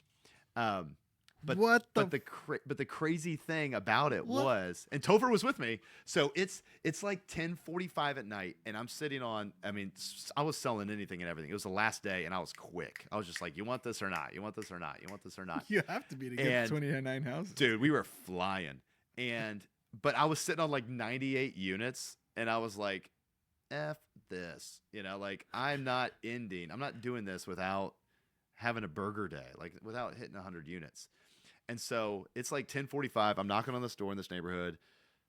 You know, lady comes. They're following me. Cops come. Get a blue light. They're like, "You got to get out of here, son." So I'm like, Topher. And I'm like, Topher, I'm not ending. I was like, here's this one family. I haven't been able to catch up with them all summer. They're, 15 minutes away in the other part of my turf. I'm like, we're going there. And we drive over there, and sure enough, it's one of those families. Lights are on out in the country. Lights are on. High school age kids. I knew they had high school age kids. And they're out, like, in the driveway. And I'm like, Topher, this is it. And I, like, pull in. And the mom's like, they just got back from, I don't know, some sports camp or something, because it was Saturday night. And she's like, yeah, come on in. So I sit down with her. Topher's in the other room doing stat calls. And this was back in the day where it's like, hey, do you have a phone? Like, I gotta call. Can I use your phone? All right, hold on. You froze there, so let's go back. We took a quick break while we were in the middle of that. So last thing I heard you say is Topher was doing stat calls in the other room when you were at this house with this family, high school family. You're looking at, like, you're miles away from your turf. Yeah. I had to step out. Why it froze is I had to step out for a stat call myself. That's right. Yeah. I was feeling a little bit down so far.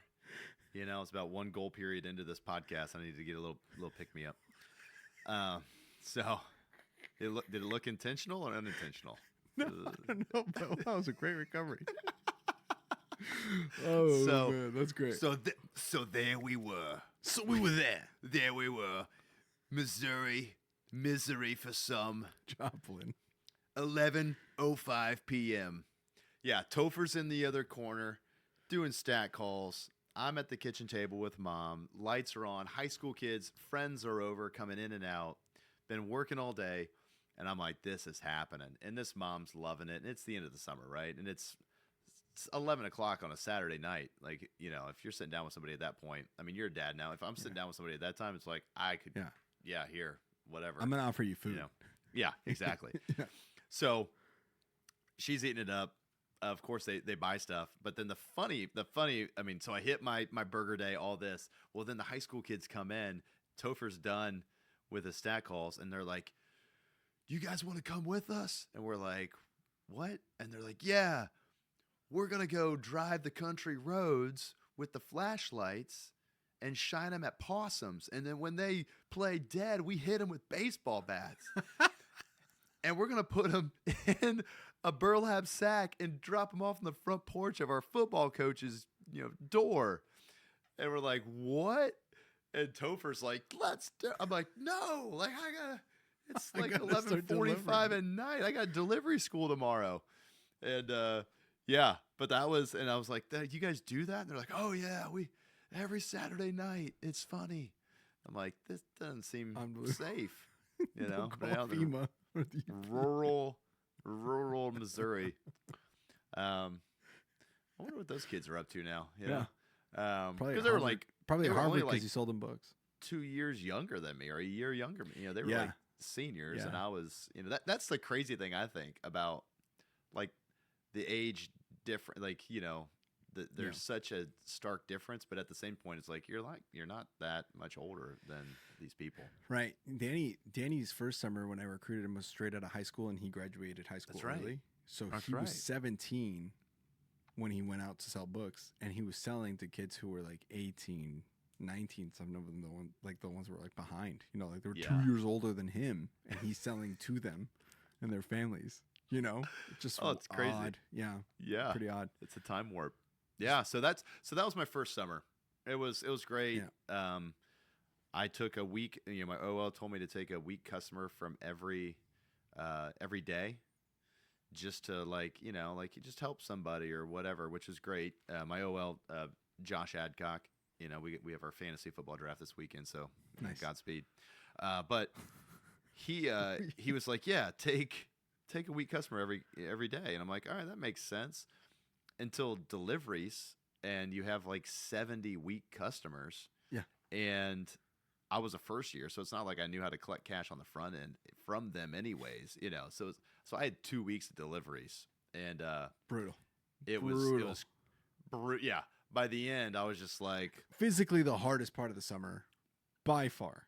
Yeah. It's not even close. Like your first week is a light load, even if you worked 90 hours that first week, compared to the physical straining that you go through in those 2 weeks. And I was going back, and I, you mentioned my hair, and I grew it out even more all summer long. It was super blonde by the end, and I'd grown 2 inches. Like my freshman year in college, I was 6'1", 180, and then I grew 2 inches that summer, put on 25 pounds, and so I was going back to families delivering books. I mean, there's families I'd come in, I'd be like, I'm back with your books, just like I promised. And they didn't remember me, and I didn't remember them. Because, I don't remember them. And they're looking at me like, who are you? Like, your shorts are shorter. Like, I looked different. I looked just like a bigger dude. And I was like, getting out the order pads. I'm like, is this you? Is that you, Tammy? I remember being at this house. Tammy. I'm like, I don't remember being here. Like, yeah, it was crazy. I mean, first summer, man, it was. That's the craziest one, in my opinion. It's just that drive back to Nashville. You're like, what did I just do? Yeah, you don't know what you don't know, and it's like, and that's why I tell students, I'm like, dude, you have to, if there's any inkling in you of like I want personal development, and okay, I want to be better. It's like Southwestern is such a sport, and your first summer you're just exposed to the game. You're just exposed to the game. It's your rookie season. Yeah, you don't know what the strategy is. You don't know the rules of the game. You're just out there trying to figure it out. And by the end of the season, you're just figuring it out. You're like, oh, that's what I'm supposed to do. When you go back your second summer, you're just another first year that with an extra week. You have a little. Yeah, you at least understand the theory on the game, and you're like, okay, all right, this is what I need to do now, and it's, that's, I think, the fun part. It's, but your first summer, you're just rough, dude. And then you get back to campus, you feel taller. I mean, you were taller, I guess, but you feel those 2 inches taller. You feel just so much sharper. Everything's easier. So, yeah. Oh yeah. And I tell students this, but it's like, I didn't have a bad first year in school. But every semester, the rest of my college, it's like I had a better GPA till I graduated. Yeah. And it wasn't because I was smart. It was just better at time management and actually doing what goal setting, actually doing what I said I was going to do. I'm going to study now, basic stuff, Smart stuff. Man, how did you know you wanted to come back? So I was one of those who was the leader in the org that they would talk to, but I was resistant. I was that person. Nice. You didn't know. So they were like, have you thought about next summer? And I'm like, bro, no, what? It's week 9.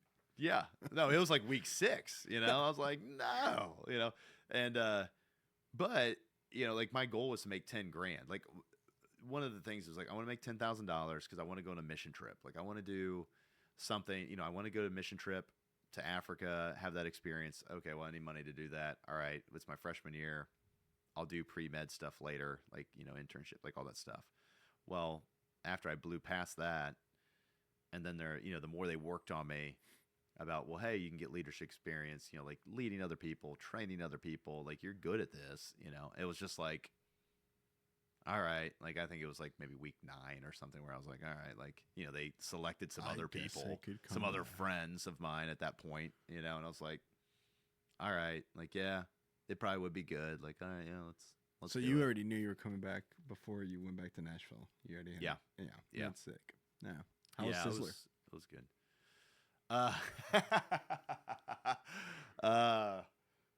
Well, we probably should save some of that for Bizzler. But what I will say is, well done.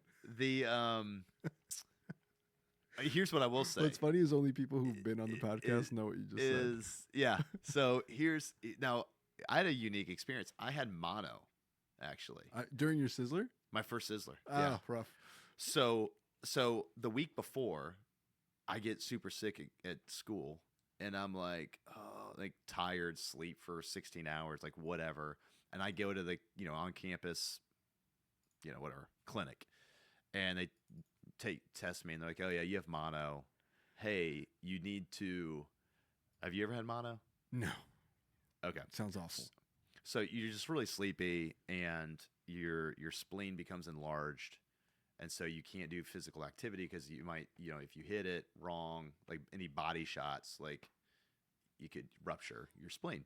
And also, you're just no drinking, like no alcohol, like all this stuff. So this doctor's like, hey, yeah, so you really can't do any like physical activity kind of stuff, and you can't drink alcohol for a little while.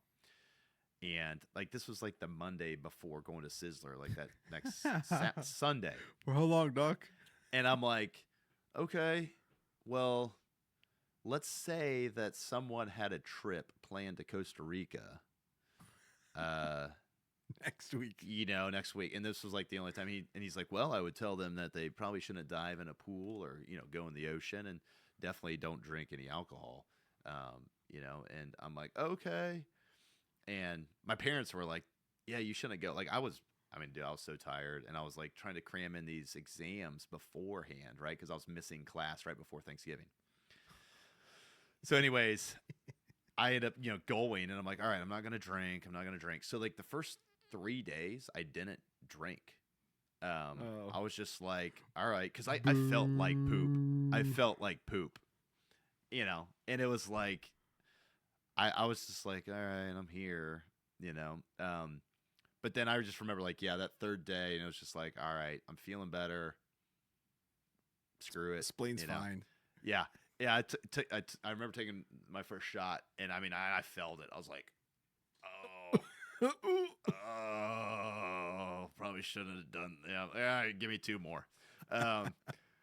Next thing you know, like this is Hako Beach. It's like massive waves. This is the Pacific side of the ocean, and like I'm out there in the ocean. Massive wave, bodyboarding or whatever, and like waves throwing me, and I end up getting stung by a jellyfish on my face, like across my face. And I like come out of a wave, and I come up, and it's like, I'm like, what is this? And I'm like, oh. And then it's just, I had purple lines, and I go to the front desk, and no habla español, no. And I'm like, T. And they're like, oh yeah, we can tell. And they're like, here, put this cream, because I'm like, I'm not gonna have anybody pee on my face. But he put this cream on and sit in the shade. So I just put cream on my face, sat in the shade for like 2 hours. While everybody else, I'm like, all right, whatever. You put a pee on my face. Yeah, because that's what you're supposed to do. Yeah, that's the real. Yeah. Yeah. That's How did Hans? Yeah, that's the soundbite that gets him like, wait a minute. We gotta go listen to this episode right now. Yeah, what happened to Hans? Why is he not working anymore? Because I'm not gonna let anybody. Yeah, but yes, I understand what you're saying. So but the other cool thing about that Sizzler was, so we drank the place out of alcohol, and so Mike, my student manager, is his 10th summer. he organized like a bunch of the experienced guys to go run to some distributor. I don't know. But he basically threw a keg party on the beach the last night. Nice. And like just got kegs and there was a bunch of power people there and I mean all the divisions, and it was awesome. I mean the police were there like partying with, like they rolled up and then they just were like, oh that's yeah okay, Super bad.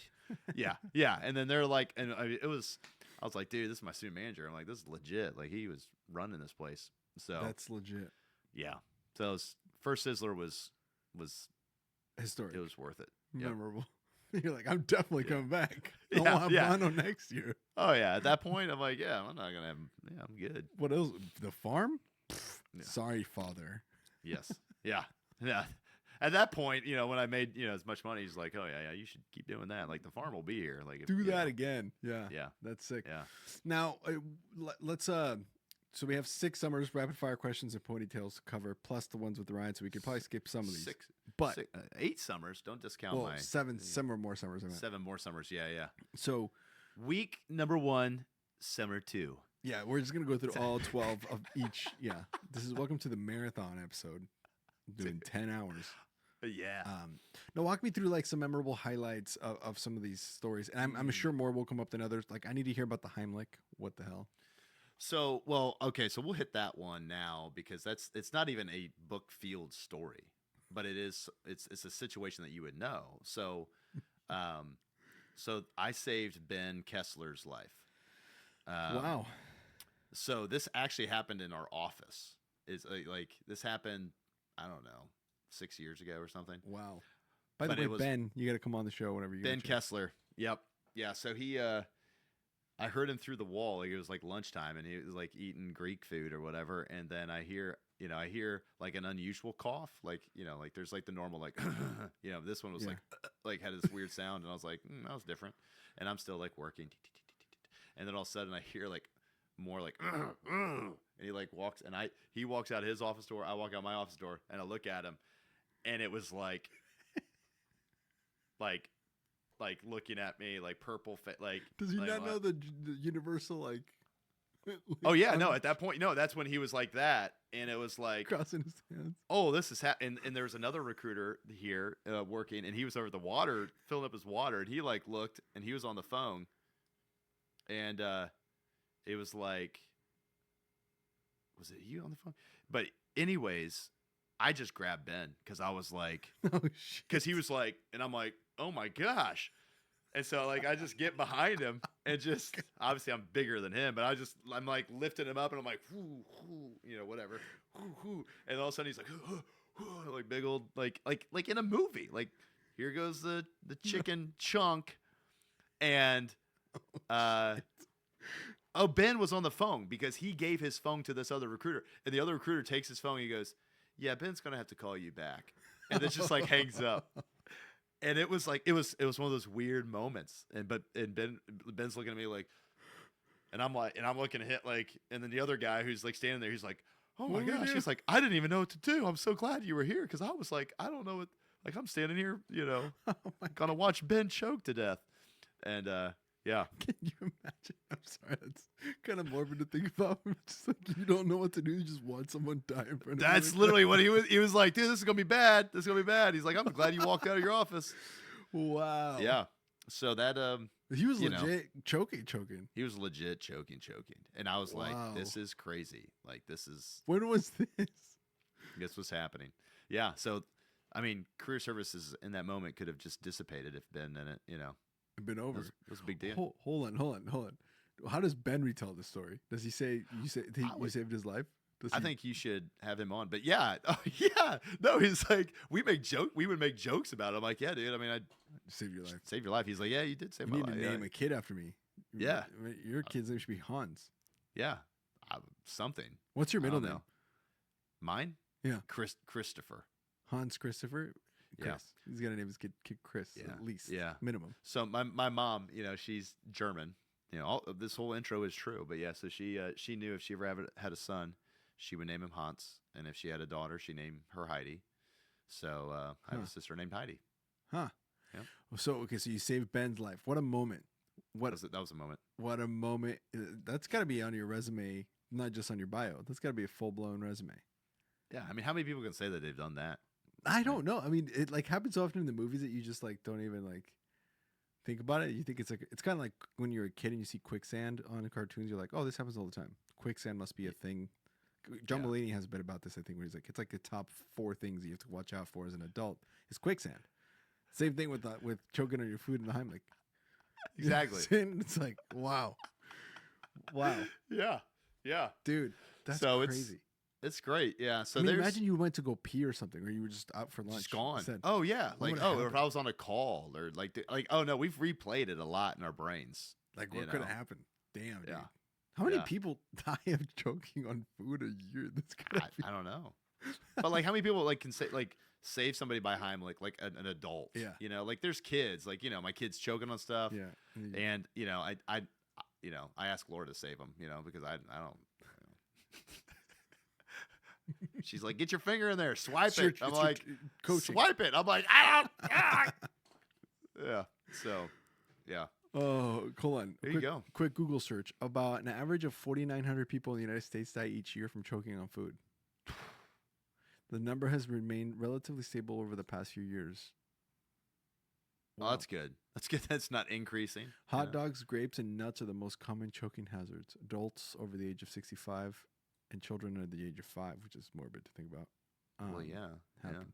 Most choking incidents occur in the home. Mm. Wow. That's Yeah. why he was fine, because it was at work. Yeah, Choke exactly. Choke at work. Yeah. That's why, and that's why we need to come back in the office. That's right. 'Cause That's why virtual- COVID. That's why virtual. We just made it. That's it right there. Oh, work from home? Yeah. Dangerous. Yeah. Don't Yeah. eat lunch. Put that Who's grape gonna down. save you? Who's Put that gonna grape save down. you now? Hans isn't here. His Yeah. cape is at home. Yeah. Hans is only a hero at work, He wears his cape to the office. dude. Oh, that's awesome, man. Oh gosh, that's so good. Okay, so what summer was it that you sold with Ryan? Key Summers. Or- 08. oh, 08. So that one- 2008. That was that one summer we number can't 5 touch. for me. That one we can't touch on That this episode. one, yeah. Ryan is, you know, we've talked about it, and I was like, hey, man, like we should. We should. Do that. There's enough content here. Dude. For That is multiple episodes. Yeah, that I mean, it's the most absurd things that have ever happened. I've heard like 3 Uh, of those stories, and I'm like, what the? Oh yeah, yeah. All right. But it needs to be a group, you know. Yeah. And so funny enough, Topher, the guy that I followed and he followed me, he also came and lived with us that summer. So we might be able to get Topher. I mean, Let's do a group. We'll do a full panel of just crazy stories. Yeah. Okay, so walk me through the highlights around besides that summer. man, highlights. We can go in chronological order. Well, I mean, Or whatever there's whatever there's a makes bunch sense. of different things, but I would go with. So there's a couple of things, I guess, that are probably important to note from an origin standpoint. And, you know, because I'm thinking about like, okay, well, what stories? And you can keep going on and on with like, oh, this story, and then this thing happened, and man, I didn't. Oh yeah, that's right. I forgot about that. I forgot about that. But it's like, okay, well, I'm thinking like, what's going to be worth it for the people?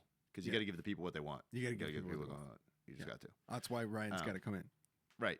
And you think about leaving your legacy, like leaving your mark, and you know, you think about Southwestern. What do you contribute? Right? You want to leave it off better than what you found it. And, you know, these people always talk about like, oh, well, I recruited this person's still there, this person's still there. Here's your lineage. Yeah. Well, my lineage ended up dying out with Adam Liebler. You know, so my tree, you know, died. My seed is no longer sown with Southwestern. And so Right. at this moment, I'm like, well, what did I do? Like, what did I contribute? And I thought this was the moment to share some origin stories, Let's do it. some origin stories that maybe you don't know, or just tall tales that have been told through the years that you're like, oh yeah, this is probably what happened. This is probably what happened. Like, you know, or something got passed down through the generations that is just you know, We're here to that's not set the true. record straight. We're setting the record straight For the record. for the This record. is as legit of the record as it gets There's only a couple things in the alumni community. Mm-hmm. Okay. Yeah, and the dealers. I mean, yeah. So I'm going to start with first. Are you aware? I'm going to start with. Have you heard of Wine Night? No. Oh, okay. This must be probably like a TD thing. That's kind of turned into a greater Southwestern thing at this moment. So Wine Night was my brainchild. So Sizzler 2007. This was after my 4th summer. We're in Cancun, and Sean Barry, it was after his first summer, and so he and I, you know, you know, in Sizzler, you have these different things each night, and these, you know, and Themed you know, events. where you go to eat dinner and these buffets and things like that. Well, Right. somehow we had got left behind, like our group. So we show up late to dinner, and it's just him and me. We're just there at a little square table with the little white, you know, doily thing, you know, whatever thing on, you know, Cloth. tablecloth. And so it starts off as just us, you know, eating and drinking wine.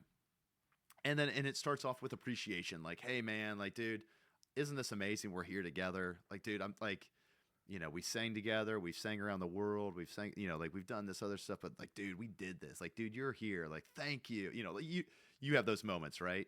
On Sizzler, Absolutely. where you just get sentimental. Yeah. You almost cry.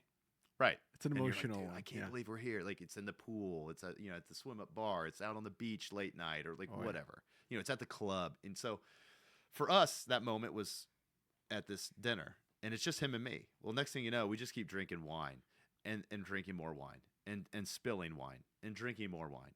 And the next thing you know, the counter, the tablecloth is like purple because we've like spilled, and we're like, like, remember this story? Remember this? Like, dude, you remember when I dropped you off?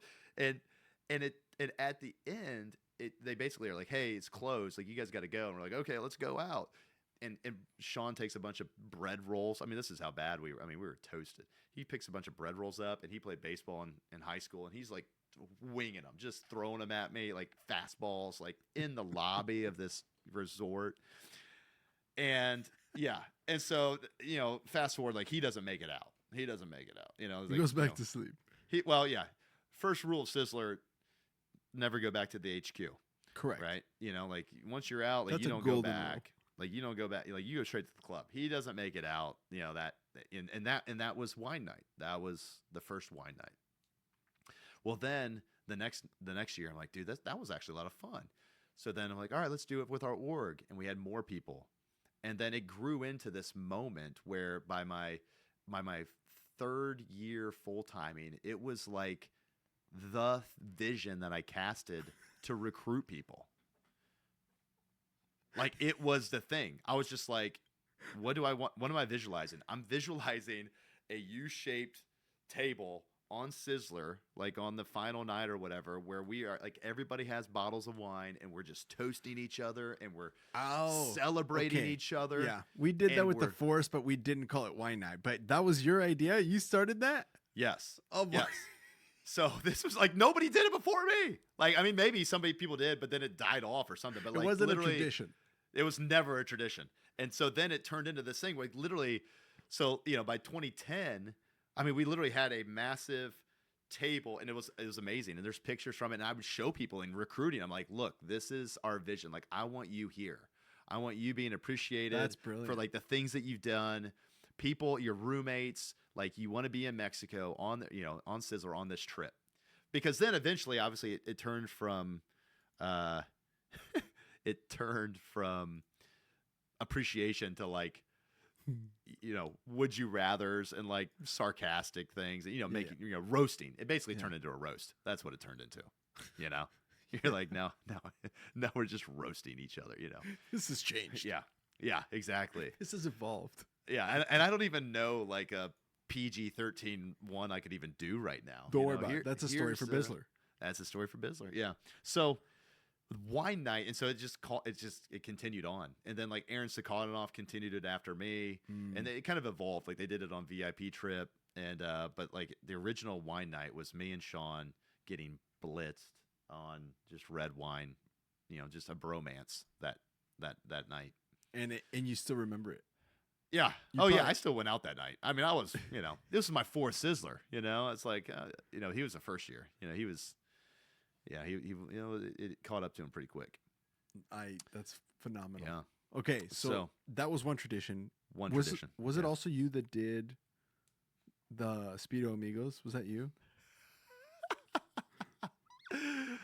This is lore. This is Southwestern lore. I need to ask about this. This is setting the record straight. Okay. So this might be, I don't know, like this might be, so in No Soliciting, right? The start of No Soliciting? No. The band? Yeah. You started No Soliciting? You don't, really? I didn't know that. I thought that was always Merkel and Andy and DDA. Oh, no. All right, let's go to that. I think the Speedo Amigos can be my final story. Oh, that's like ponytail. that can be the ponytail. Okay, that I think should be the ponytail. There you go. That's the sizzle of the steak right there. Don't fast forward because we got some good ones. No Soliciting. I didn't know you. I thought you were there that night. No, I thought. I mean, they probably that was what Sizzler 2012 or something. No, this wasn't even on Sizzler. This was like key persons meeting in Jacksonville, Florida. I didn't go to that one. No. Okay. No. I was at the one in Phoenix. Yeah, you weren't that key, I guess. I guess I wasn't key. No, Phoenix was great. The Phoenix one was awesome. Yeah. And then also, Yvette always did VIP trip to Vegas. That was fun. Mm-hmm. Yvette ran an org well. Yeah. Solid. Yeah, she did. Yep. Solid. Yeah. Anyway, so you're in Jacksonville. So Jacksonville, key persons meeting. And I think I was maybe, well, I don't know, definitely solid into this career counselor role. Right, like a lot of people knew me. You were done selling books at this point. Yeah, I was done selling books. Yeah, this was maybe 2018, I think, or something. But it was, we were out and we went to this. I was already done selling books, bro. Yeah. Okay. Yeah. All right. Yeah. So I stopped being key a while ago. Yeah. You were key in another way. So we were at this, whatever little wine thing, and then there's this hole in the wall bar called the Fly's Tie, I think is what it's called. And it's a hole in the wall. Well, we all walk over to it. And here we find out it's like open mic night. And I mean, the room is just one little room with a wraparound bar and like the stage. And I mean, it's a Tuesday night. They do open mic night on Tuesday nights. And over on the side, there's like, there's a couple painters like painting, free painting, like on a canvas. Like that's the kind of place this was. This was like $2 Jaeger bombs kind of place. It's a Portland bar. Yeah. In Jacksonville Beach. Yeah. And so we all, I mean, all these Southwestern, there's probably like 60 of us like go there. And it's like, oh my gosh, open mic. Like, oh, we got to do something. And we're like, and Merkel and me and Ryan Davis, we're like, okay, you can play the guitar. You can play the bass. Hans, you can, like you beatbox, like, and then sing. Like, let's do this. And we're like, okay. Sign up. And so we put like, I think originally we put like the fanny packs or something, or like No Soliciting, formerly known as the fanny packs or something like that. So the fanny packs is also a great band name. They call us up there and it's this little stage, this little, not very big, but big enough for 3 people to stand on and like a drum set over on the side. And we get up there and then we're like, we probably should have a drummer. I think, and Shane Blick gets up there on the drums. But we didn't have guitars or anything. And you had all these locals there and they had their instruments and they would play like 2 songs and then they'd be done. Yeah.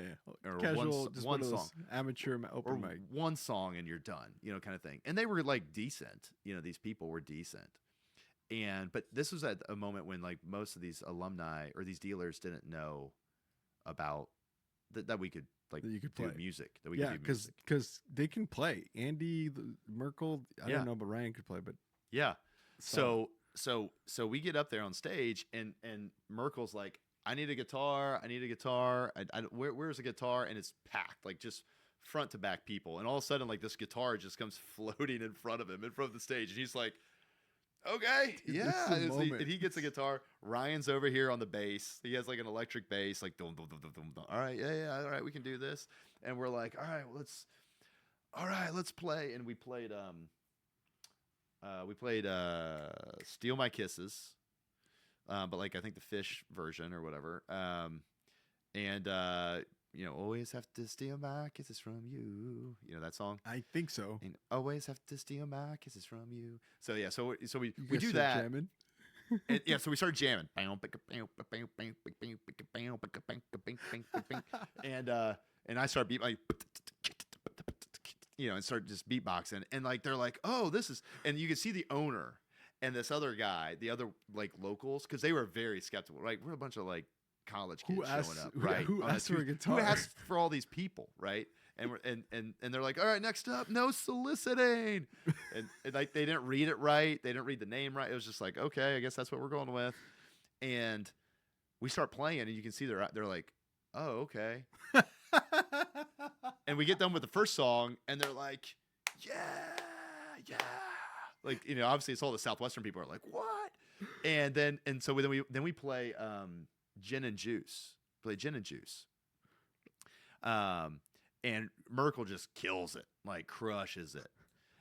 And sipping on gin and juice, laid back with my mind on my money and my money on my mind, and so like and we get done, and it's like, here's our two songs. We're like, okay, it's like we look over at the owner and because all the Southwestern people are like, one more song, and we're like, and he's like, and we're looking at him, and he's like, keep going, and we're like, okay.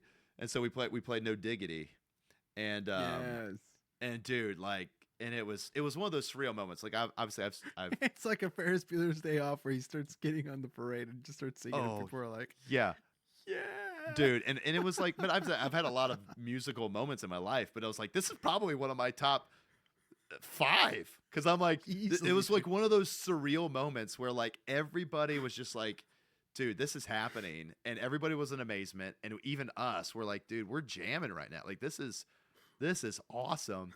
And then like after that, then of course the bar's like, let's go, you guys were amazing, like, oh my gosh, no soliciting, and like, I guess now looking back, I think I remember Brandon and Whitney, and their minds were, they're like, oh my God, they're like, that was amazing. Courtney, Buck, I guess now, Courtney Smith at the time, like they were just like, this is unreal, and it was like, it was just one of those moments where it was like, dude, like that happened. You can't do and that then again. It stuck. No, because then the next year we came back, and they're like, yeah, you guys got to go, and it was okay, and then I think Ryan and I him and I went solo once, but it's like, it never had that shock at all. It's not the right? same. Yeah, it's And then after that, then like Andy Laws, DBA, like they all took it and actually ran with it into what it is today, and it's a solid and so little it's band. just, and I don't mean little to be condescending. I'm just saying like it's not their like main job or anything, but when they get together, it's solid. Yeah. Yeah. Oh yeah. And then when they played the alumni reunion, it was just like, and they rocked. It was oh awesome. yeah, It was so good. And so it's like, dude, but like no soliciting, man, like it stuck. And it was like, I didn't know that was crazy. you, dude. Yeah. Oh yeah. Well, what other lore? Because I got to ask you about some stuff. And I know there's stories from your summer, so we got to talk about some of those. Maybe that'll be the rapid fire questions. But there's other Southwestern lore that I need to ask you about. Where did the idea come from for like when you guys went, you and Shane used to do this, Merrick, but I know you do it almost every year. I don't know if I'm hoping you still do. But at GRS, you guys dress up as something. Where did that idea come from? How did that work? Dude, that is a great question. That is really good. Thank you. Because I don't think people really. No. I just remember I just showed up to my first GRS. I'm like, what the fuck are these guys doing? And that's a great. That's yeah. So that's a funny story. So how it started was, GRS was going to. It was moving from the Wild Horse Saloon to the Jackson, the boat, yeah. The river boat. And hold on, because there might be people listening, like your parents or something, that might not understand the context of what GRS is. So for just real brief. So, and again, book people already know this, so sorry for this, but every year there's a one global conference essentially that Southwestern puts on specifically for the people that sold books door to door, and then also sometimes people from all the sister companies also are there. So it's essentially like a big uh, worldwide, literally, because Europeans will come, people from South America, Asia will come to do. It's called Great Recruiters Seminar. I think it's called GLS now. Great Leaders Seminar. Yeah, But essentially, it's all the people that are coming back, and they are sharing notes specifically about how to recruit more kids.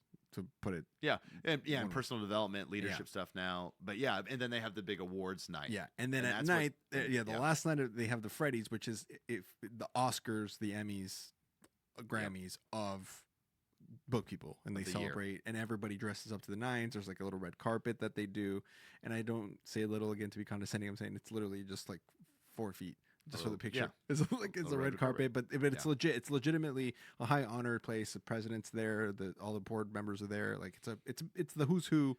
Everybody comes. It's the only time it happens every year.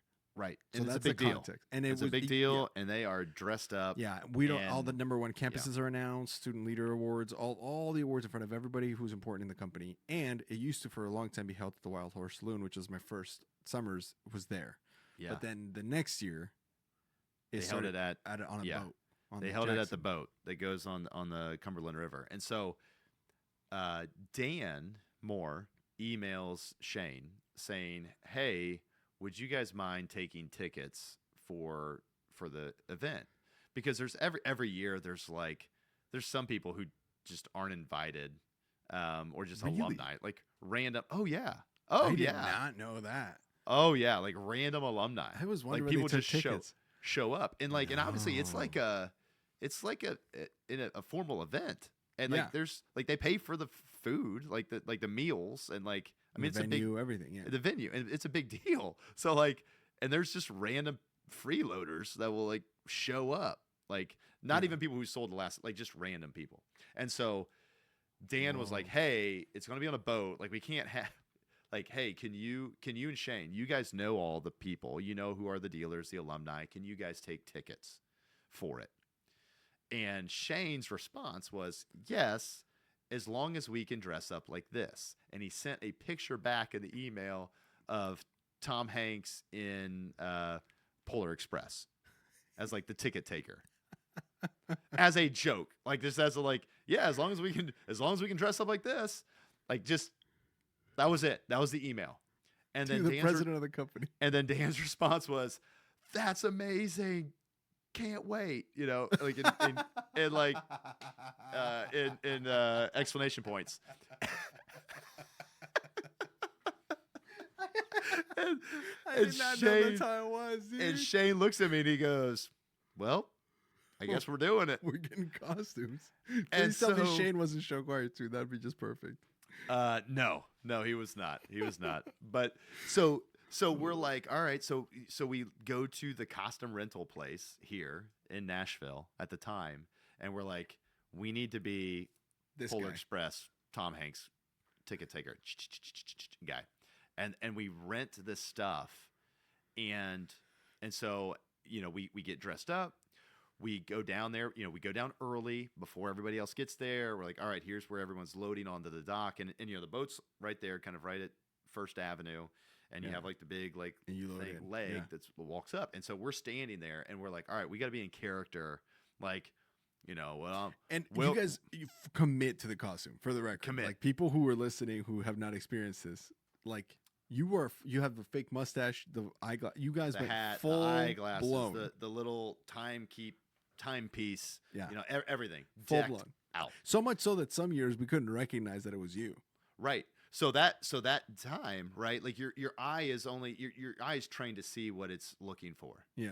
Right. You're just giving the guy the ticket. You're getting inside. So they're all coming, and we're like, "Welcome aboard. This is our grandpappy's boat, Andrew Jackson's. The river boat. Oh, and this is, this is Benjamin, and I'm Ulysses or whatever. I don't remember our names that we made up. And it was like." Yeah, we were just talking. Yeah, welcome. Yes, yeah. We were just in character. Awesome. And people are giving us their tickets, and we'd be like, hey, you don't have your ticket. We don't, hey, Oh, you don't have your ticket. Yeah, sorry, ma'am, you can't board. And and like, we need to see your tickets, please. And we had hole punches like the ticket, and so we'd hole punch tickets, please, and like for hundreds of people, and again, it's the who's who. There's like people there. Well, like this time Mark Rao like comes up, to get on board, and we're like, tickets, sir, and he didn't have a ticket. He's like, I don't have a ticket. I'm Mark, and it's like, well, we got to see a ticket. And he was not happy. He's like, I am running this. And I'm like, sorry, sir. And it's like, and obviously he's like, he my doesn't height. know that it's you. Oh, no. Most people don't know. And so we're like, we like point over to Sarah Mercer or something, like, oh, go talk to her. And so like, they everybody gets on, and so we're sitting up, and again, because nobody's ever been on the General Jackson. They haven't been on this boat. So they don't know everything, right? So then we get on, we sit up near the front, and Dan at the beginning of the ceremonies like acknowledges all the dignitaries, this person here, this person here. Yeah, here's this person. Some of you might not have recognized, but our very own career counselors, Shane Merrick and Hans Schlegel are here. And we stand up in the front corner, and we're like, oh, take our hats off. Whoa. And like, the room is just like, whoa, yeah. Oh, dude, like 85%. Oh, you were there? Yeah. You were there? Okay, yeah. Yeah. It was like a gasp. People were like, what? It was like, we all were like, dude. What the? Yeah. It was awesome. It was like, dude, we got him. Like, dude. Oh, that was And then 2013, right? I think. I don't remember. Oh, yeah. It was a 13 or while, 14, 14, 15. But man. but yeah, it was like one of those moments again where people were just like, it was such a fun night because everybody's like, So oh, we want a picture, we want a funny. picture. And then the next year came, and it was like, dude, like, what are you gonna do? You gotta do something now. And were you there the next year? You guys did Pirates.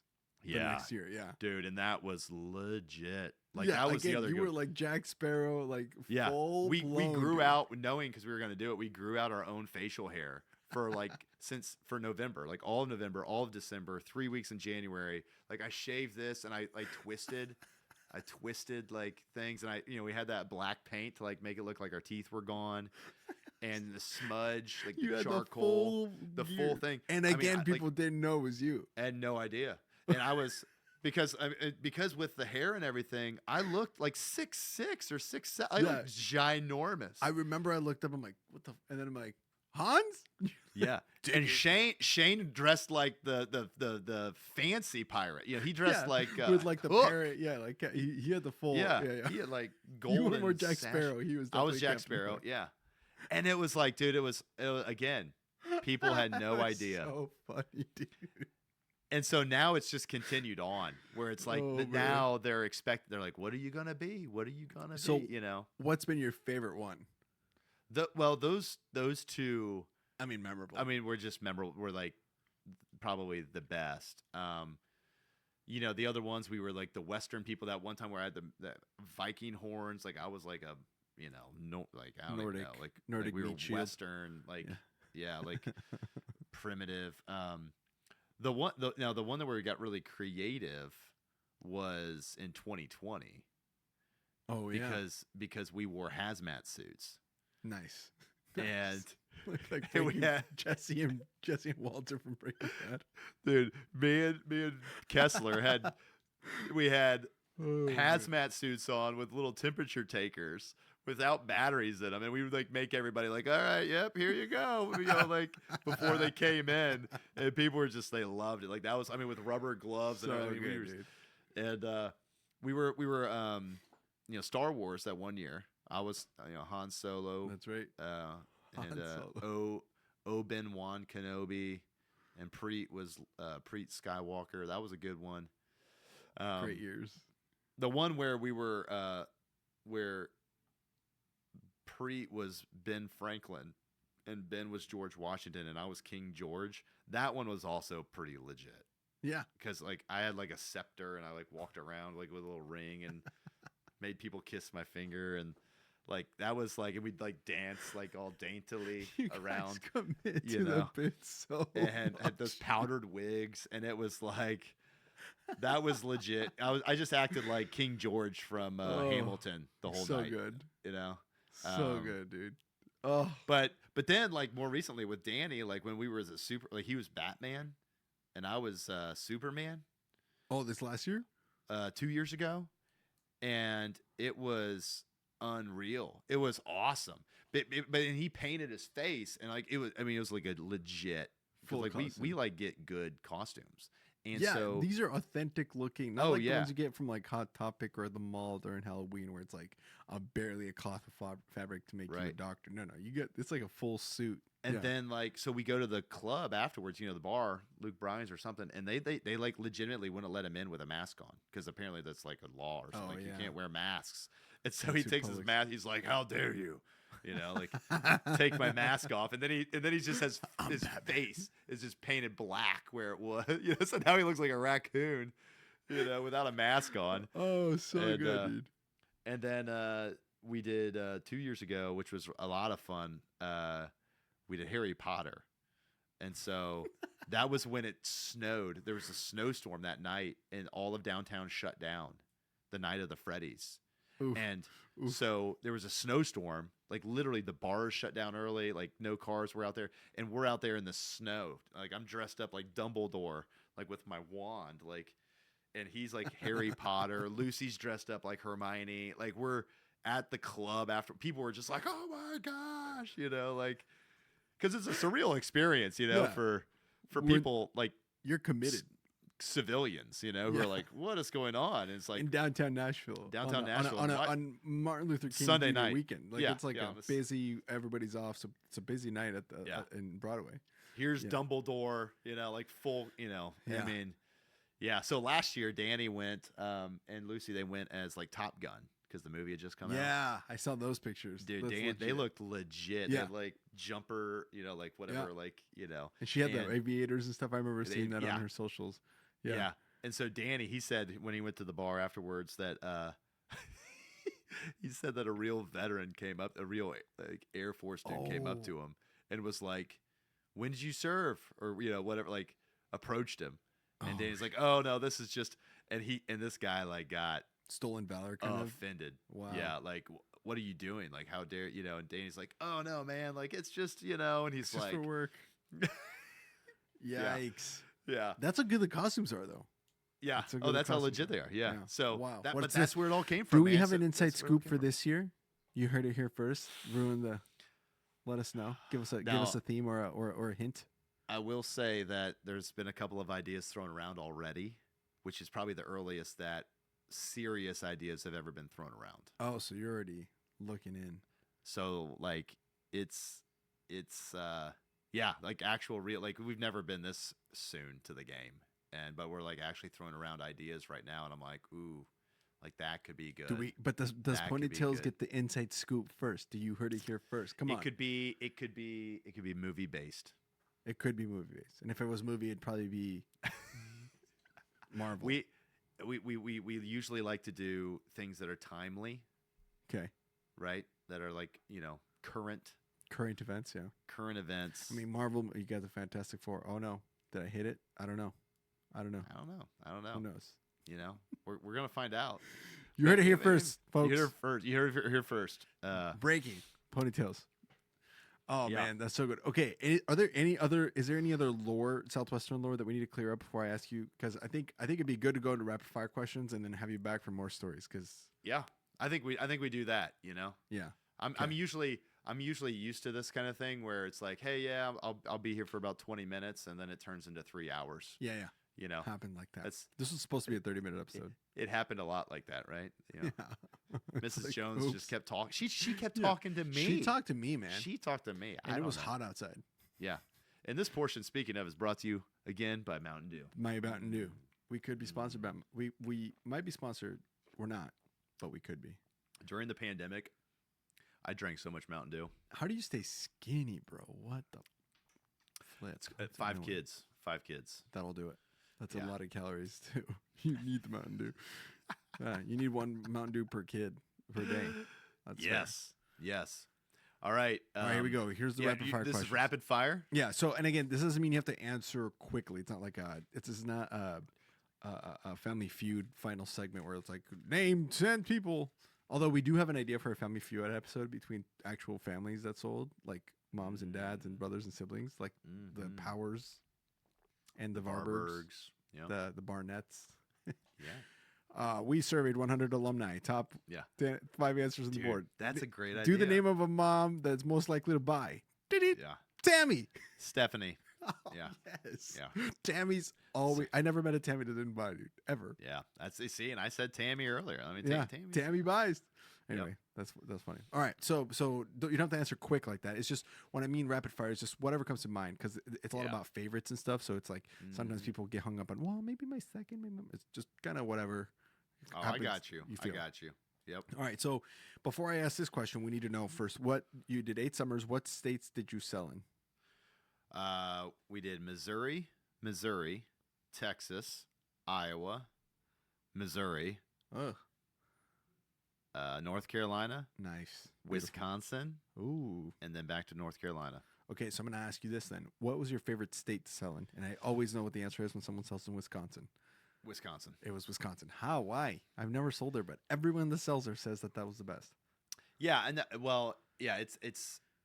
was the weather was just amazing. Like it was the first time that I'd ever wore a hoodie on the book field. You know, in the morning, yeah. I'd have it. I'd take it off, throw it in the back, and then throw it on. Final goal period, and it was and where I sold was western Wisconsin, like an hour east of the cities, Twin Cities, and it was just rural. It was awesome. There was like bears and there was wolves and there was I saw my first porcupine ever there. I was like, dude, this is awesome. Like, it was just bald eagles everywhere. I just felt American all day, Yeah. It was amazing. Bald eagles, that was a bear catching a fish with his bare claws in the river. It was like, dude, this is it was just Wisconsin. Yeah, Wisconsin. Yeah, everybody says Wisconsin when they sell in Wisconsin. If they sold in West Virginia, then they say West Virginia. And then like me, if we sold in New York, everyone says those are like the 3 states that everyone's like, no doubt. All right, favorite kind of turf, whether like when we think of populated country. Yes. Yeah. Well, how populated? Like how close are the houses to each other? No, I mean it's scattered, but I would say like my favorite turf was like town of 8,000 maybe. Yep. 6,000 to 8,000, Yep. and then and then you have some farms, and you've got some Yeah. you have some of those like rural neighborhoods of Yeah. like, oh, here's 10 homes here, here's like your vinyl siding homes that are decent, and then You see a double wide and you're like, all right, big brick. Yeah. Right. Yeah, and but there's you got your farms, you got a couple of these, you got your the firefighter married the teacher, Yeah. they're out Yeah. there, the nurse married the farmer. Everybody knows like, the Scots. Yep. The 3 kids. Yep. They know. Yep. Yeah. They know about Populated Grandpa's country. weird thing last year. The town has one Catholic K through 8 private school. Yeah. Yeah. Solid. That's the best. Yeah. Honestly, we almost wanted to stop asking this question because that's the best. Some weirdos say like suburbia or big brick, and it's like, Yeah. I get it, but no, it's not. They do.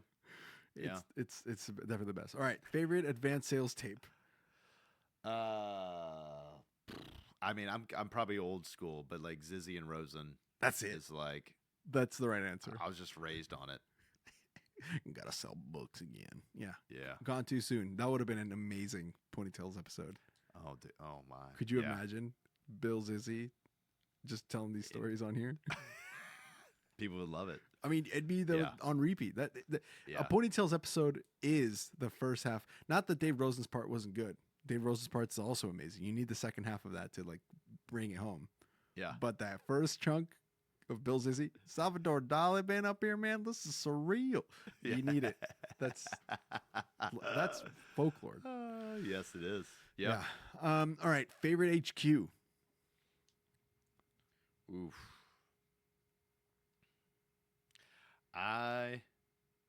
Oh man, that's tough. I know. I'll tell you which ones it wasn't.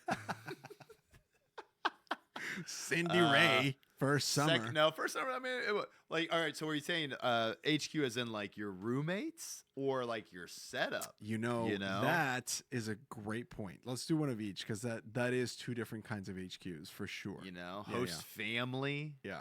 I mean, my favorite HQ from a standpoint of like roommates was definitely my first. Best host family overall was definitely my third. But as far as setup, it was probably my fourth. So yeah, that's a great point. I'll tell you the one that is probably the combo of like, all right, this just worked out really well was my sixth summer in North Carolina, and it was with KJ, with Kevin Johnson's cousin, Billy. Billy Johnson. Billy Bentley. Billy Bentley. That's what his mom said. And he was like my age at the time. And so, it was my team of, I had 14 people, that team that, that was just a fun summer. But he had a house that to himself. And then like my two roommates, two first years that, had great summers, but he was like our age. So it's like, I just come home and like, you don't have to worry about being loud. You don't have to be, like anything. You just park there, whoa, watch TV, do whatever you want. He's watching The Sopranos.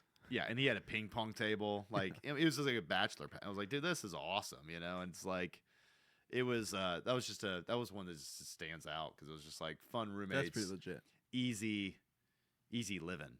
It took all the other things away that that you just, especially at that point when you're like the OL and you're running like a big org, you're like, dude, I just don't like, just let me be. I don't have time to make it easy. Have drama at the HQ. Yeah, that's fair. But then of course probably Ryan and Topher.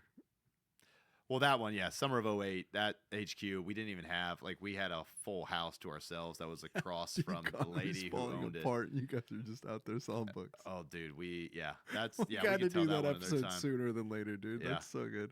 Now, I will say my third summer, the HQ, it was in Texas, and it didn't rain for, like, the first 8 weeks of the summer in San Marcos, Texas. Brutal. And it was so dry, and we lived out in this ranch that was like 20 homes, like a subdivision that was pulling from one water source, and it ran out of water.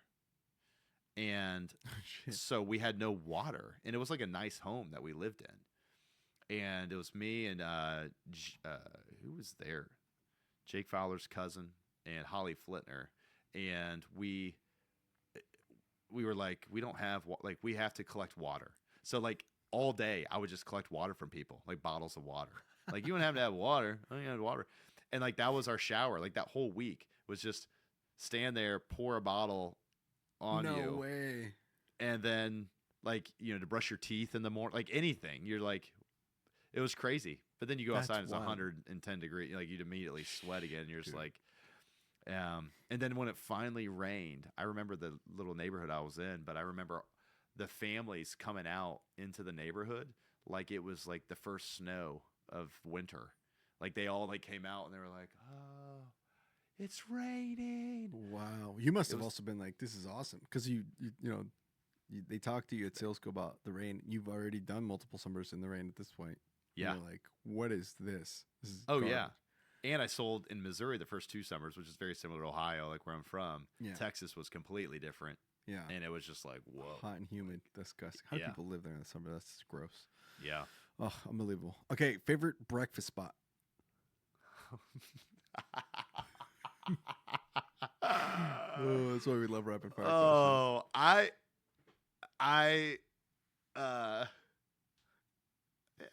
I'll tell it. So, I think now, like, classic breakfast spot, like my first summer was like, it was great. Like your quintessential place. Your neighborhood alumni network of breakfast spots. Yeah. You're not, but like your Waffle, like this summer we were at Waffle House, womp womp. Some of them, but the one that stands out to me, and I not remembered this until this past weekend when Sean and Leah were visiting, because Sean and I lived together for like the final half of that summer.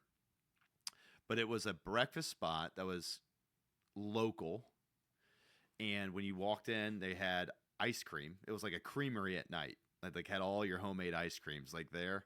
And you'd order like there, like at the ice cream. And then you would, and then you'd go to your breakfast, and it was like your classic old people, like breakfast spot, and it was great, and it was like good food, real cheap. But the best part was the final day of selling, and we were telling our kids this weekend. But the final day, we've been looking at this ice cream all summer, and that final morning, we're like, dude, let's just eat ice cream. Oh God! And oh, we just no, dude, we just no. loaded Why? up. Why? We loaded up on ice cream the last morning, like my last morning selling books, my last day. After a summer of no sugar.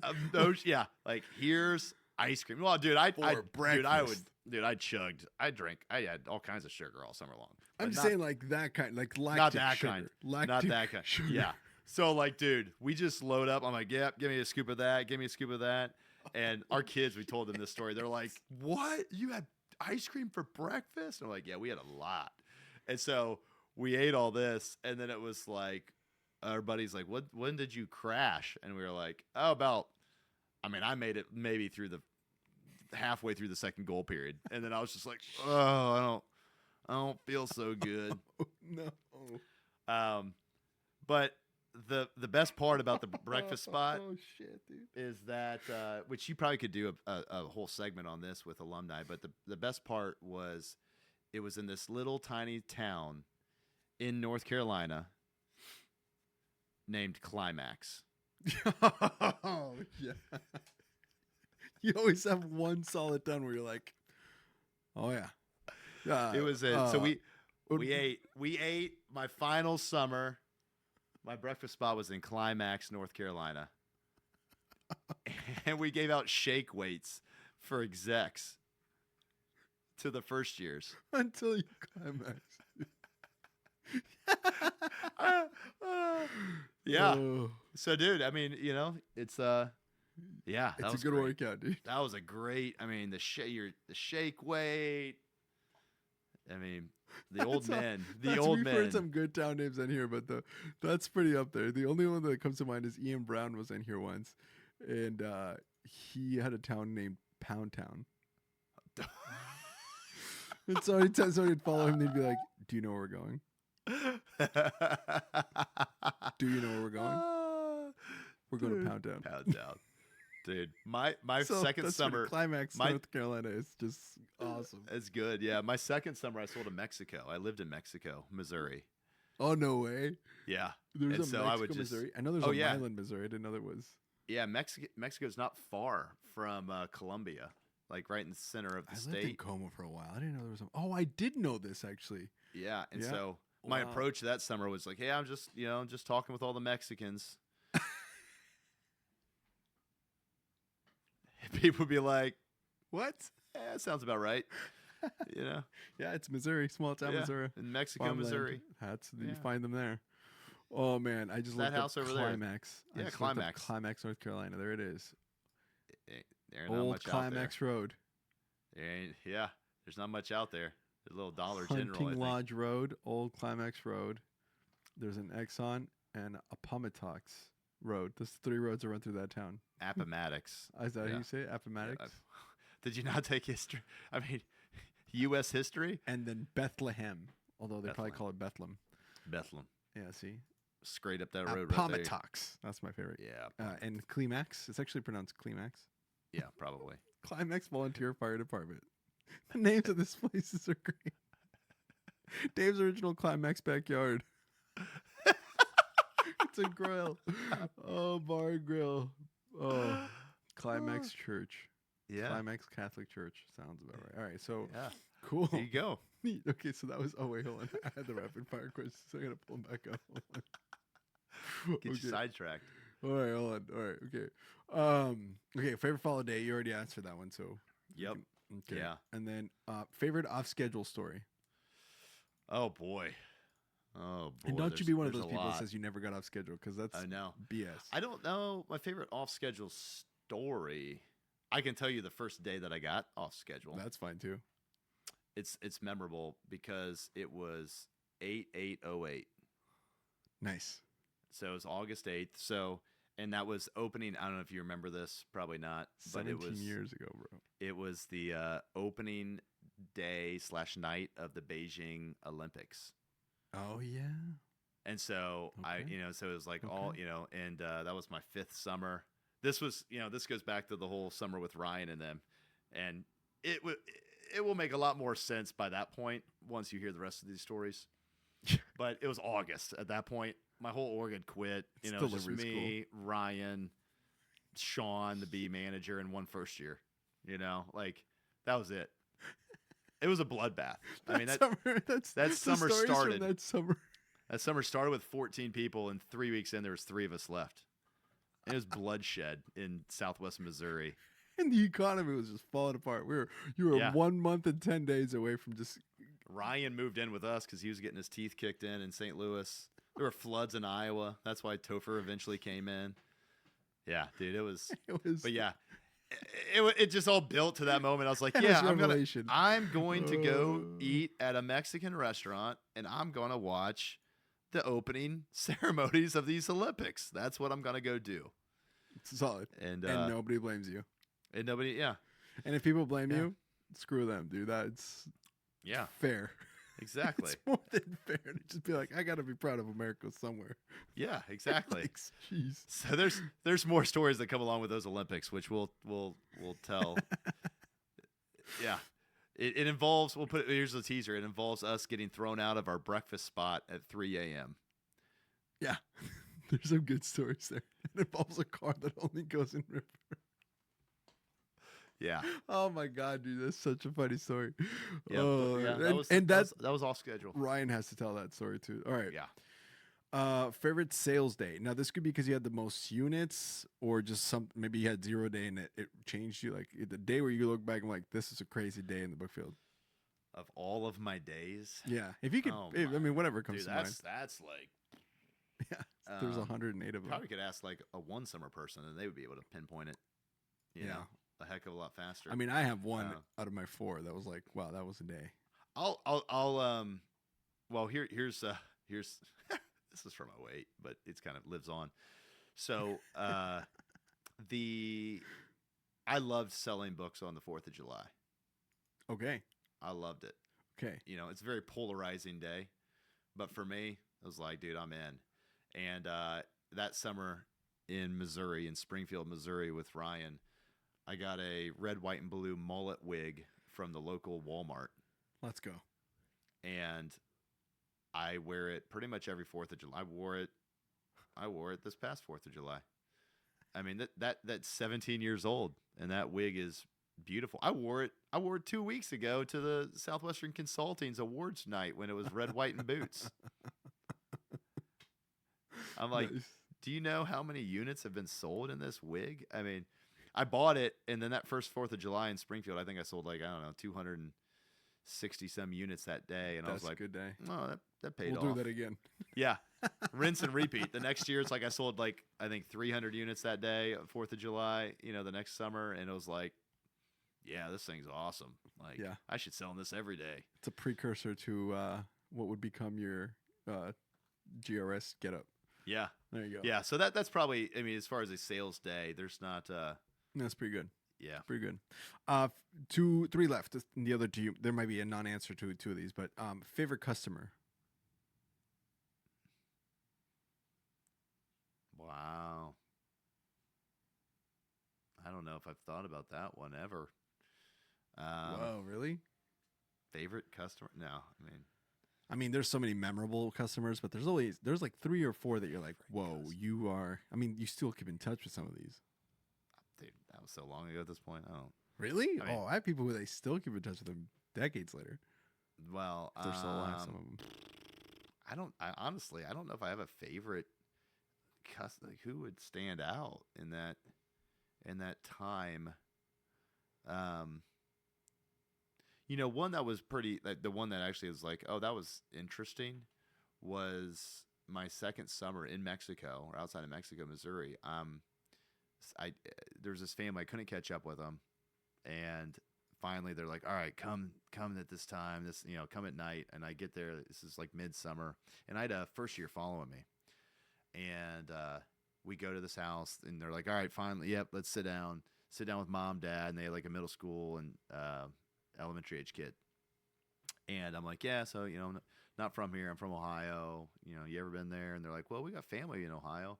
I'm like, oh, that's cool. I'm like, where from? And they're like, oh, Northwest Ohio. I'm like, oh, that's where I'm from. Like, where at? And they're like, oh, it's this town, Wapak and Etta. And I'm like, that's where I'm from. And they're like, oh, I'm like, who lives there? What's their names? And they were like, oh, the Steveleys. And I'm like, they're like, yeah, they're our cousins. I'm like, those are my cousins. No way. Yeah. I'm like, what? And they're like, yeah. And it was, and I'm like, it was, Dude, which surreal. was crazy. And so, they sign up, and then like that Sunday I call my dad, and he's like, yeah, they're like second, grandma, my grandma, she mentioned that she had some family living in like central Missouri. And I'm like, Found him. what? Yeah, I found them. It was, that was, I haven't thought about that in a long time. But that was kind of a cool, random, connection. The book will do that. I met a lady who knew my mom once, which is really weird. I've told that story before, but I gotta tell you one that I met a lady who had been to Grand Island, Nebraska. Have you heard this story? Danny ever tell you this story? I don't think so. I'll do it quick because I've done it before. But long story short, Wednesday at like noon, one house on top of this hill before it goes down open road, right? So I'm knocking on the door, and this lady's just like she has like gloves on, and she's obviously cleaning her house. She's got a t-shirt on, and it says balls because in BALLZ because in Grand Island, Nebraska, there's a sports bar called Balls. And it says balls, and then around it says Grand Island, Nebraska, whatever year she bought it. And I go, where did you get that shirt? She goes, oh, my husband and I take a motorcycle trip every year from, it was in Pennsylvania, all the way to California. And that Grand Island is like this place in Nebraska. And I'm like, oh, I know. She goes, yeah, because it's like halfway usually. So it's like a stopping point. And we always go to this bar. We love it there. They got great wings. I'm like, I know they have great wings. I'm from Grand Island, Nebraska. And she goes, you're just saying that. Some salesperson is just trying. I'm like, no, I can prove it to you. The back of that shirt has the slogan of the bar. And her eyes go open wide. And I go, and I can tell you what that slogan is. And I go, who needs Hooters when you got, she goes, when you got balls. And I'm like, yeah. I'm like, yeah, I'm from Nebraska. And she goes, you are from Grand Island. I'm like, yeah. It's the funniest. Who needs Hooters when you got balls? Dude, that's awesome. So funny. Yeah. She goes, what are you doing all the way here? I'm like, I'm selling books. I grew up there, Nebraska, college student. Yeah. I don't think she bought, but it was just like a memorable, when you have a grown woman in like rubber gloves go, you got balls. Yeah. On a Wednesday afternoon. Only in the book field, man. That never happens. Heck yeah, dude. All right. These last two, you might not have an answer for, but if you do, it'd be hilarious. Okay. The biggest family by numbers you met if it was above 8. Biggest family? Yeah. That I met? Yeah, like some people were like, I sold to a family and they had 16 kids or something. Oh, yeah. I don't know. But some people don't have that. Yeah. I mean, I remember the families of, especially in Missouri, like these Amish families. Yeah. Like I remember driving, you pull into the house and it's like, they all pop out, like this head, Yeah, I had in my second summer, I had a shorter summer because I went and sang in Europe for the first 2 weeks of that summer and then came late and I was like, clipping along and it's like, I want to win weeks. And I'd save this one portion of the county for the end. And I'm like, all right, yep, this is happening Monday. I drive out there, get out there. All Amish. The whole rest of the county's Amish, and I'm like, what? And I'm like, I'm back, and I didn't have the patience or know, and nobody else, it's just like, I'm not, like, if there was not a power line that went down the long gravel road, I was like, nope, like I'm moving. That was all it was. Yeah, it was all Amish, and I'm like, I don't have time to learn a new skill right now. Was it Danita or one of the Europeans that we had in Ohio ran into an Amish community? And she was like determined to figure out how to sell to the Amish. And the reason, by the way, not to be discriminatory or anything, it's just they don't go to traditional school past 8th grade. So some of the books that we sell are irrelevant to what they teach. So they really can't use them. But she figured out how to do the kids' books well and a package along with like some testing stuff and some basic math stuff. And she hit like 13,000 units strictly selling to Amish. Crazy. Oh no, Crazy impressive. there's still people that like specialize in that now, like That's Mennonite communities, amazing. Amish communities. Oh yeah, it's like Because if you can get into those communities, it's bread and butter. Because oh everybody's buying. Yeah, that's fair. yeah. And then the last one is most famous person that you met, if you met anybody famous. And for an example, for context, like I met Mario Andretti once Yeah. in I Pennsylvania, mean, but I don't know if you met anybody I famous. well, it's interesting. I mean, yeah, it's like what's crazy is all the other stories come to my head. Like, oh, like this person, I like met this person, and this person met this person. Like, who did I meet? Yeah. Who did I meet? I mean, so in Texas when I was there, you know, in San Marcos, I didn't. Now the guy that I met was the drummer for Santana, which was actually pretty cool. That's legit. Like, yeah, That is legit. and he lived, and it was cool because he was like really chill about it. Like him and he had like a high school daughter, and like his other kids were older because he's older. But he's like, yeah, like I'm like, well, what do you do? And he's like, oh, I'm a drummer. Yeah, that's my studio out there. I'm like, oh, like you just for fun? Like he's like, no, like for Santana, and like he's like, I was on the track back with like Black Magic Woman and all this stuff. And I'm like, what? What? Yeah, yeah. I was like, dude, that's legit. And then across the street from him was the drummer for Slipknot. I was like, what? And it was like Whoa. a bougie house, and I was like, that's kind of weird. Well, they did do well. But yeah, but the one famous person in my turf, because I was like in like rural areas, Missouri, for the most part. It was not Joplin, like I was Missouri, not out there. famous. I was meeting like random like gold medal volleyball players from the 80s or something. Right. But the one famous person that was in my turf that I never got to was Lance Armstrong. Where? So he was in my turf that third summer in Dripping Springs, Wow. Texas. And so he was up, and I knew he was up in the final Those corner springs weren't of my dripping, I'll county. tell you now. Yeah, yeah. Sounds like He's got some issues. But like him and Sheryl Crow, and they lived up in the corner of this turf, and I was like, all right, well, I know this. And I went to their place, and they had a front entrance, and then they had a back entrance.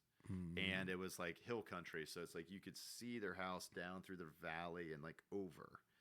And earlier in the summer, I tried, and I just punched in a bunch. I don't know if you ever did this, but it's like I just punched in all kinds of numbers. Yeah, just trying to see if it works. 1, 2, 3, 4. Like, oh, nothing ever worked. And so at the end of the summer, I was like, screw it. Like I was in delivery, so I'm like, dude, I want to see how do I do this. And this was in 06. I was gonna say this is 06, so he's at the height of the game. Height of the game, yeah. And he might still have been in France at this point. And so there was paparazzi everywhere. Like there was legit paparazzi like there. So like I pull off into the gravel. I'm like, well, maybe I'll take like this little area. And like I drove until I could like in my little Grand Am until like the drop off, like cactus and like scrub. And there was like pots and paint. Like you could see where like paparazzi like sat there to like shoot across the little canyon. First, like it was crazy. I was like, I'm like, whoa. And then like sure enough, the back entrance, like there was a car following me, and then it like the gate opened, but I went the other way, and then I come back and I'm like, oh, that car's gone. I'm like, oh, dude, I could have just probably him. Yeah, probably just should have stopped and just been like, are you excuse the dad? me? Yeah. Hello. This is before he fell from the graces. Yeah, exactly. But yeah, I mean, that so was like height. I mean, everybody was one of those yellow Live Strong bracelets. I mean, that was that like was literally height of yes. his fame. Yes, and I think I even had one on that, because they all handed them out before the summer. Like, Sure. yeah, we're doing this. Yeah, I mean, that was crazy. I mean, he was doing France. He was doing the Tour de France. He was winning the Tour de France that year. I think. Every year. It's crazy. Yeah. Crazy. I mean, Yeah. our roided guy beat their roided guy. Yeah. But It's science. That's a Bill Burr joke. All right. All right. Here we go. So now I need to hear the Speedo Amigo story because this is the ponytail section of the show. So for people who don't know, if you made it this far, thank you for listening. This is the ponytail is like how we close the show. Sometimes it's a 5-minute story. Sometimes it's a 20-minute story. I don't know what this is about to be, but I know how the legacy of this story. Yes. So this is Hans Ponytails. Hans Ponytails, the Speedo Amigos. So do you Clip know? it. Do you know the story of this? How this started? The Speedo Amigos. I've heard this at a Sizzler in 2014. I think you told it to me, or one of the Sizzlers you were at with us at the Forest with the Forest kids. And It had to be that a was get back. or a get back or I something. was never at a Speedo. I was never at a Sizzler with you. It might have been 8 a get back. Sizzlers were enough on my liver. Yeah, that's fair. It was like at a point where you were there and I was there and we were drinking, just hanging out with both people. So it might have been like a GRS2 NOLA kind of thing, or I don't know. Yeah. But you were there, and I remember you told the story, and I was like, "What?" Yeah. So yeah, So that's and all I so remember. most people don't know. Like people don't It's know. legacy. Like they're just like, why am I wearing this now? You know? told this to me also, I think, a second time. One of the at the reunion, maybe, and we had pictures that time. Oh yeah. Yeah. Yeah. And That Danny is- was there, and I think Danny was there too. Yeah. So you need do you have the pictures? Yeah. Maybe. Yeah. I'll try to find them. You go ahead. Because they're on your story, right? They're on your Facebook. They're not. I mean, I don't know. You know, they're Should out we- there. We'll just leave- I we'll just don't leave them. think we should. We'll I just think we leave should let this. I think For the sake of the alumni network. we should do the Speedo Amigos at Bizzler. That's yeah. Speedo. The pictures are going to Yeah. be shown at Bizzler, Yes, if you want to see them, come to Bizzler. but they will be directly on our phones. Mhm. Yeah, and we'll print them off for the welcome ceremony. Laminated so they stay waterproof. All right, so this is this is This is epic. this is a big deal because I don't have many things left over. Like I said, origins. It's like wine night, no soliciting, the Austrian Nutcracker, and like this. Like these are my things. This is And like that's what's a story left. for a different time, though. That's Austrian for Nutcracker is. yeah. Yeah. And so Speedo Amigos, though, how it started actually started with what I believe and still believe was the best contest that Southwestern has ever thrown in my 21 years of being in Southwestern. And it wasn't a contest to win Speedos. No. So it was 2008, and it was for the full timers, and it was everybody within the winning tradition, everybody under Chris Samuels, and it was a March Madness bracket competition, and you got so many points for commits, and so many for infos, and so many for like a dealer agreement and like a parent visit and all these things, and you'd be matched up with other full timers, and the grand prize was a round trip flight anywhere in the world. No limit, no Pretty price, legit. like just anywhere. And I'm like, this is incredible. Like this is incredible. So it happens, and I don't win it. But thankfully, I was dating a girl who did win it, and that was Laura, who's now my wife. And so Huge. it was her first time full timing, and she was crushing it. That she brought 17 people to sales school that year as a first time, and I'm over here. It's like I've been around for 5 years. It's my 6th summer. I'm like working my butt off just to bring the 14 that I did. But she's highly attractive, and I think people just were like, yeah, I'll spend a summer with it. I'll follow you anywhere. Yeah. Knocking Yeah. doors? You sure? Yeah, great. So College. So kids. she wins it, and so the next fall, I just tell her, hey, book a trip, book it, but don't tell me. Here's my credit card, because she won her flight, but You still got to pay for yours. solo, yeah. So she books the flight and doesn't tell me, which was awesome. And so we go to, this was like 2 weeks before Sizzler. This is November. We go to the Lexington Airport in Kentucky, small airport, and here's the passport, and I just had my backpack. I knew like, okay, bring clothes for 2 weeks. We're going to the beach. We're going to be whatever. Something tropical. Something tropical, right? So give it to the guy, and I remember the guy. It was like early in the morning. He's like the bag gets checked all the way through, so he checks it, and he's like, "Oh, you guys are going to Rio? That's cool." And I was like, "We're going to Brazil!" Like, yeah, let's go. And so we go to Brazil, and when we first get to Brazil, we're there in Rio, Copacabana, and like we don't look like anybody there.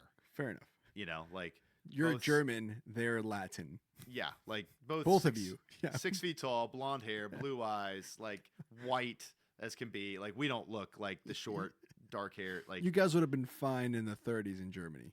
yeah, yeah, just fine, just fine. But so we go, and so we're there, and we don't look like any of them. Crime is a decent thing there, and we have like board shorts on. Like, we don't look. I'm like, we gotta at least kind of like blend it. Like, we gotta look European at least, so they don't know that we're like American. Yeah. And so I'm like, everybody's wearing these sungas, these little Speedo things. And all the girls are wearing, Brazilian bikinis. Even like little babies are.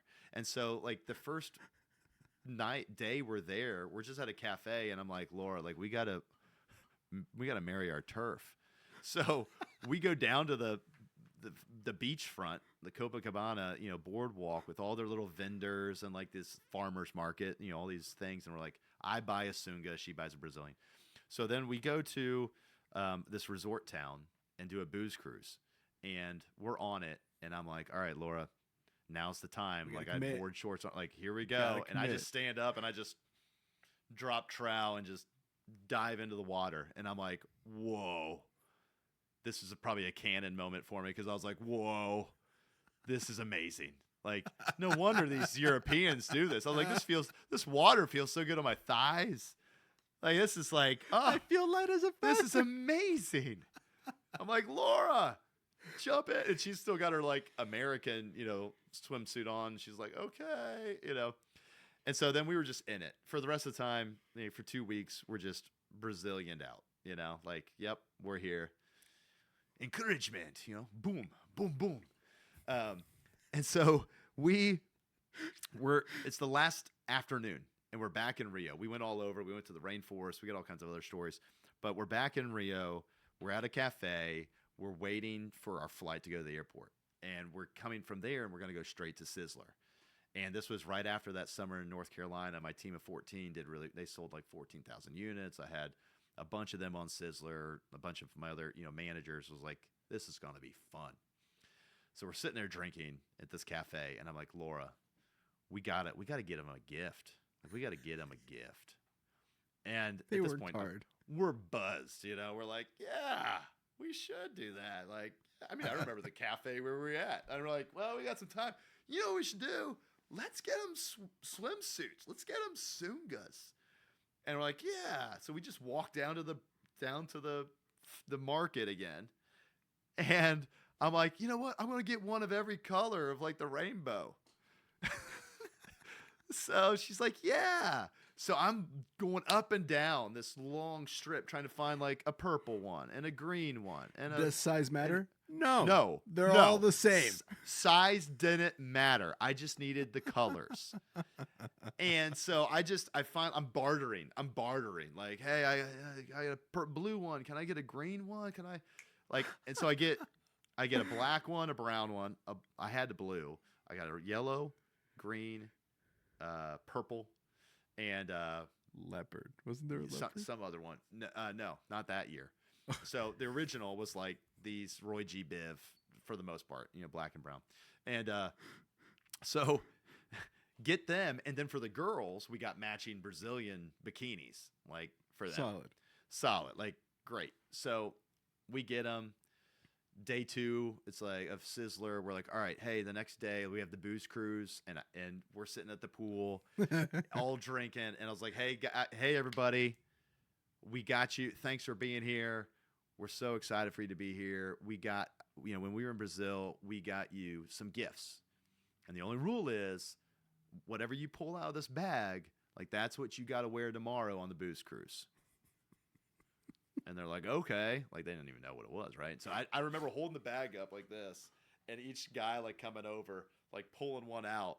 And it was like, whatever color and size, Purple, whatever orange, size you got, green. that's what you're wearing. And so they all pull them out. We give the girls their Brazilian ones.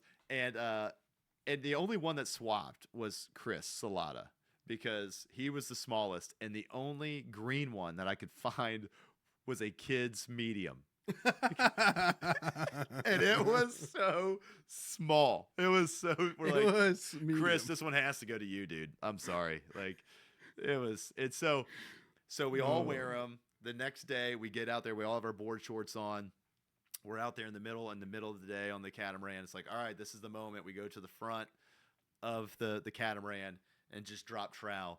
And it was not just our group; it was like other groups. And it's so funny because even now hearing the other perspective, like Sean, the girl he married, Leah, she was on that booze cruise, but they didn't even know each other. And she's like, yeah, I remember when you guys did that. Like, she's like, I remember you guys doing that, being like, this is so bizarre. Inappropriate. Like, this is like, why are they even doing this? You know? And it's just like, she's like, and they didn't even fit, you know? Like, because some of them were like really big and some weren't. It was just like, one guy, so funny, the day before, he got a henna tattoo, a tramp stamp, like on his lower back, you know? So it's like, and it was just, you know, just off the chain. Glorious. And so that's where it all started. And it was like, and then people like ended up loving it. And then the next year when we were in Puerto Vallarta, we did it again because we had more guys. Because again, it was promoting wine night and then these Speedos. And people just were like, I want to be a part of that. I'll come sell books or whatever. Just so funny, dude. Because we used that picture. Because we took one epic picture on the catamaran with the Speedos and the girls in their Brazilian bikinis, and it just you show it to an 18-year-old college kid in anywhere between November to April when it's cold in pretty much every campus on, you know, they're like, I want to go on that. You know, dude, we had it, and we were college kids. We were fit. I mean, that was the first and only time I ever had like a really noticeable six-pack. Like, I mean, I was looking good. You know what I'm saying? So you have pictures of people like that. I'm not saying me in general. Like when I went to when I went to my info session, I see pictures of Sizzler and pretty girls and bikinis, and I'm like, oh, I'm going to win that. How do I get in there? How do I get in there? Exactly. Yeah. So that's a great marketing tool. Yeah, dude. And we blew it up. We put it on our wall in our office. And it was just like, yeah, dude, like this is us. We're the best looking, the hardest working like group, you know, and like attract like. And so the next year is when we did Puerto Vallarta and we had those columns, and that's the picture that you probably saw. Yes. Because we had more dudes, more girls, and more all the guys stood on the columns, and then Laura, because she's, you know, did modeling and she's like, you know, into this stuff, like, you know, and she was a Division I swimmer, and it's like, dude, she's, you know, she's beautiful. And so she does some Victoria's Secret pose, like laying on her back, you know, arched back, like some pose. And they took a picture, and Sheridan was the one that was like taking the picture. And Sheridan was just like, don't look, that's Hans's girlfriend. Everyone, eyes here, eyes here. All the boys were like, took a picture. And then that became the next recruiting. Like, it was legendary. Just like, and that's the one that is legendary, because even 2 weeks ago at the this awards thing for Southwestern Consulting, Katie Hassan came up to Laura and she was like, we recreated your picture. That's amazing. And Laura's like, legacy, baby. What of what? Like, and she's like, of the Speedo Amigos, like of, you know, doing your pose and the girls in the bikini. And Laura's like, where is it? Where is that picture? She's like, I don't even know. Like, what? That was like, it's still circulating 15 years ago, you know, legendary. But like, yeah, but that is where it all began. And then people just took it and ran with it even more, in the Facebook group. And now it's just a full on photo shoot. Yeah. I mean, calendar. Was it my fourth summer? They did like a full calendar shoot. Like, there's 12 dudes all in Speedos on the beach and poses, and it was like, you know, January, all December, like, and they had like setting goals and stuff, like all this. So fucking funny, dude. It was like, epic. And so it's like, but yeah, it all came from this contest on a flight around the world, and then just us drinking in Copacabana. That's a great contest. Why don't they do that anymore? They yeah, do one of those. And it was like, you know, that's my legacy right there. Wine night, Speedo Amigos. Pretty That's epic. It. Yep. Put that on and then the Nutcracker's got the Austrian Nutcracker, which Danny knows about. You know, Gamboa, your brother. Yeah. So heard of him. Yeah. But that's it, man. That is a full episode, my good sir. Oh man. Well, thank you so much for being Hans. Don't close out, anybody. One last moment of reminder. There's a link below if you want to get pre-registered for the Southwestern Alumni Network. That's Hans, that's different than ours. That is not the neighborhood. That's a whole different conversation. More information on that will come through this and just other means. Hopefully we will get some help spreading the word. So go click on that. Then there's also, if this is before October 15th, then go and register for, if you're listening to this before October 15th, then go register for the Minneapolis get together. The reunion. If this Yes. is after that, don't do that. There won't be anybody there. You've been warned. And so if you have any other questions, there's also going to be an email of some sort that you can get a hold of Hans with. If you have direct questions about the alumni network that we didn't ask here, again, we're just kind of covering the basics of it so people are aware that we're doing this as Ponytails. We're creating an alumni network with a bunch of group of people. That's going to be different than what Southwestern is doing with theirs. We are collaborating to make sure that we don't overlook anybody that deserves to be in one or both of these groups. So please, keep that in mind and let people know, because some people are going to be confused when I call them, or when you hear from them, they're going to be like, is this the thing with Ponytails? Or they're going to ask, is this the thing with Southwestern? No, they're two different ones. Do both. Last but not, and do both. That'd be great.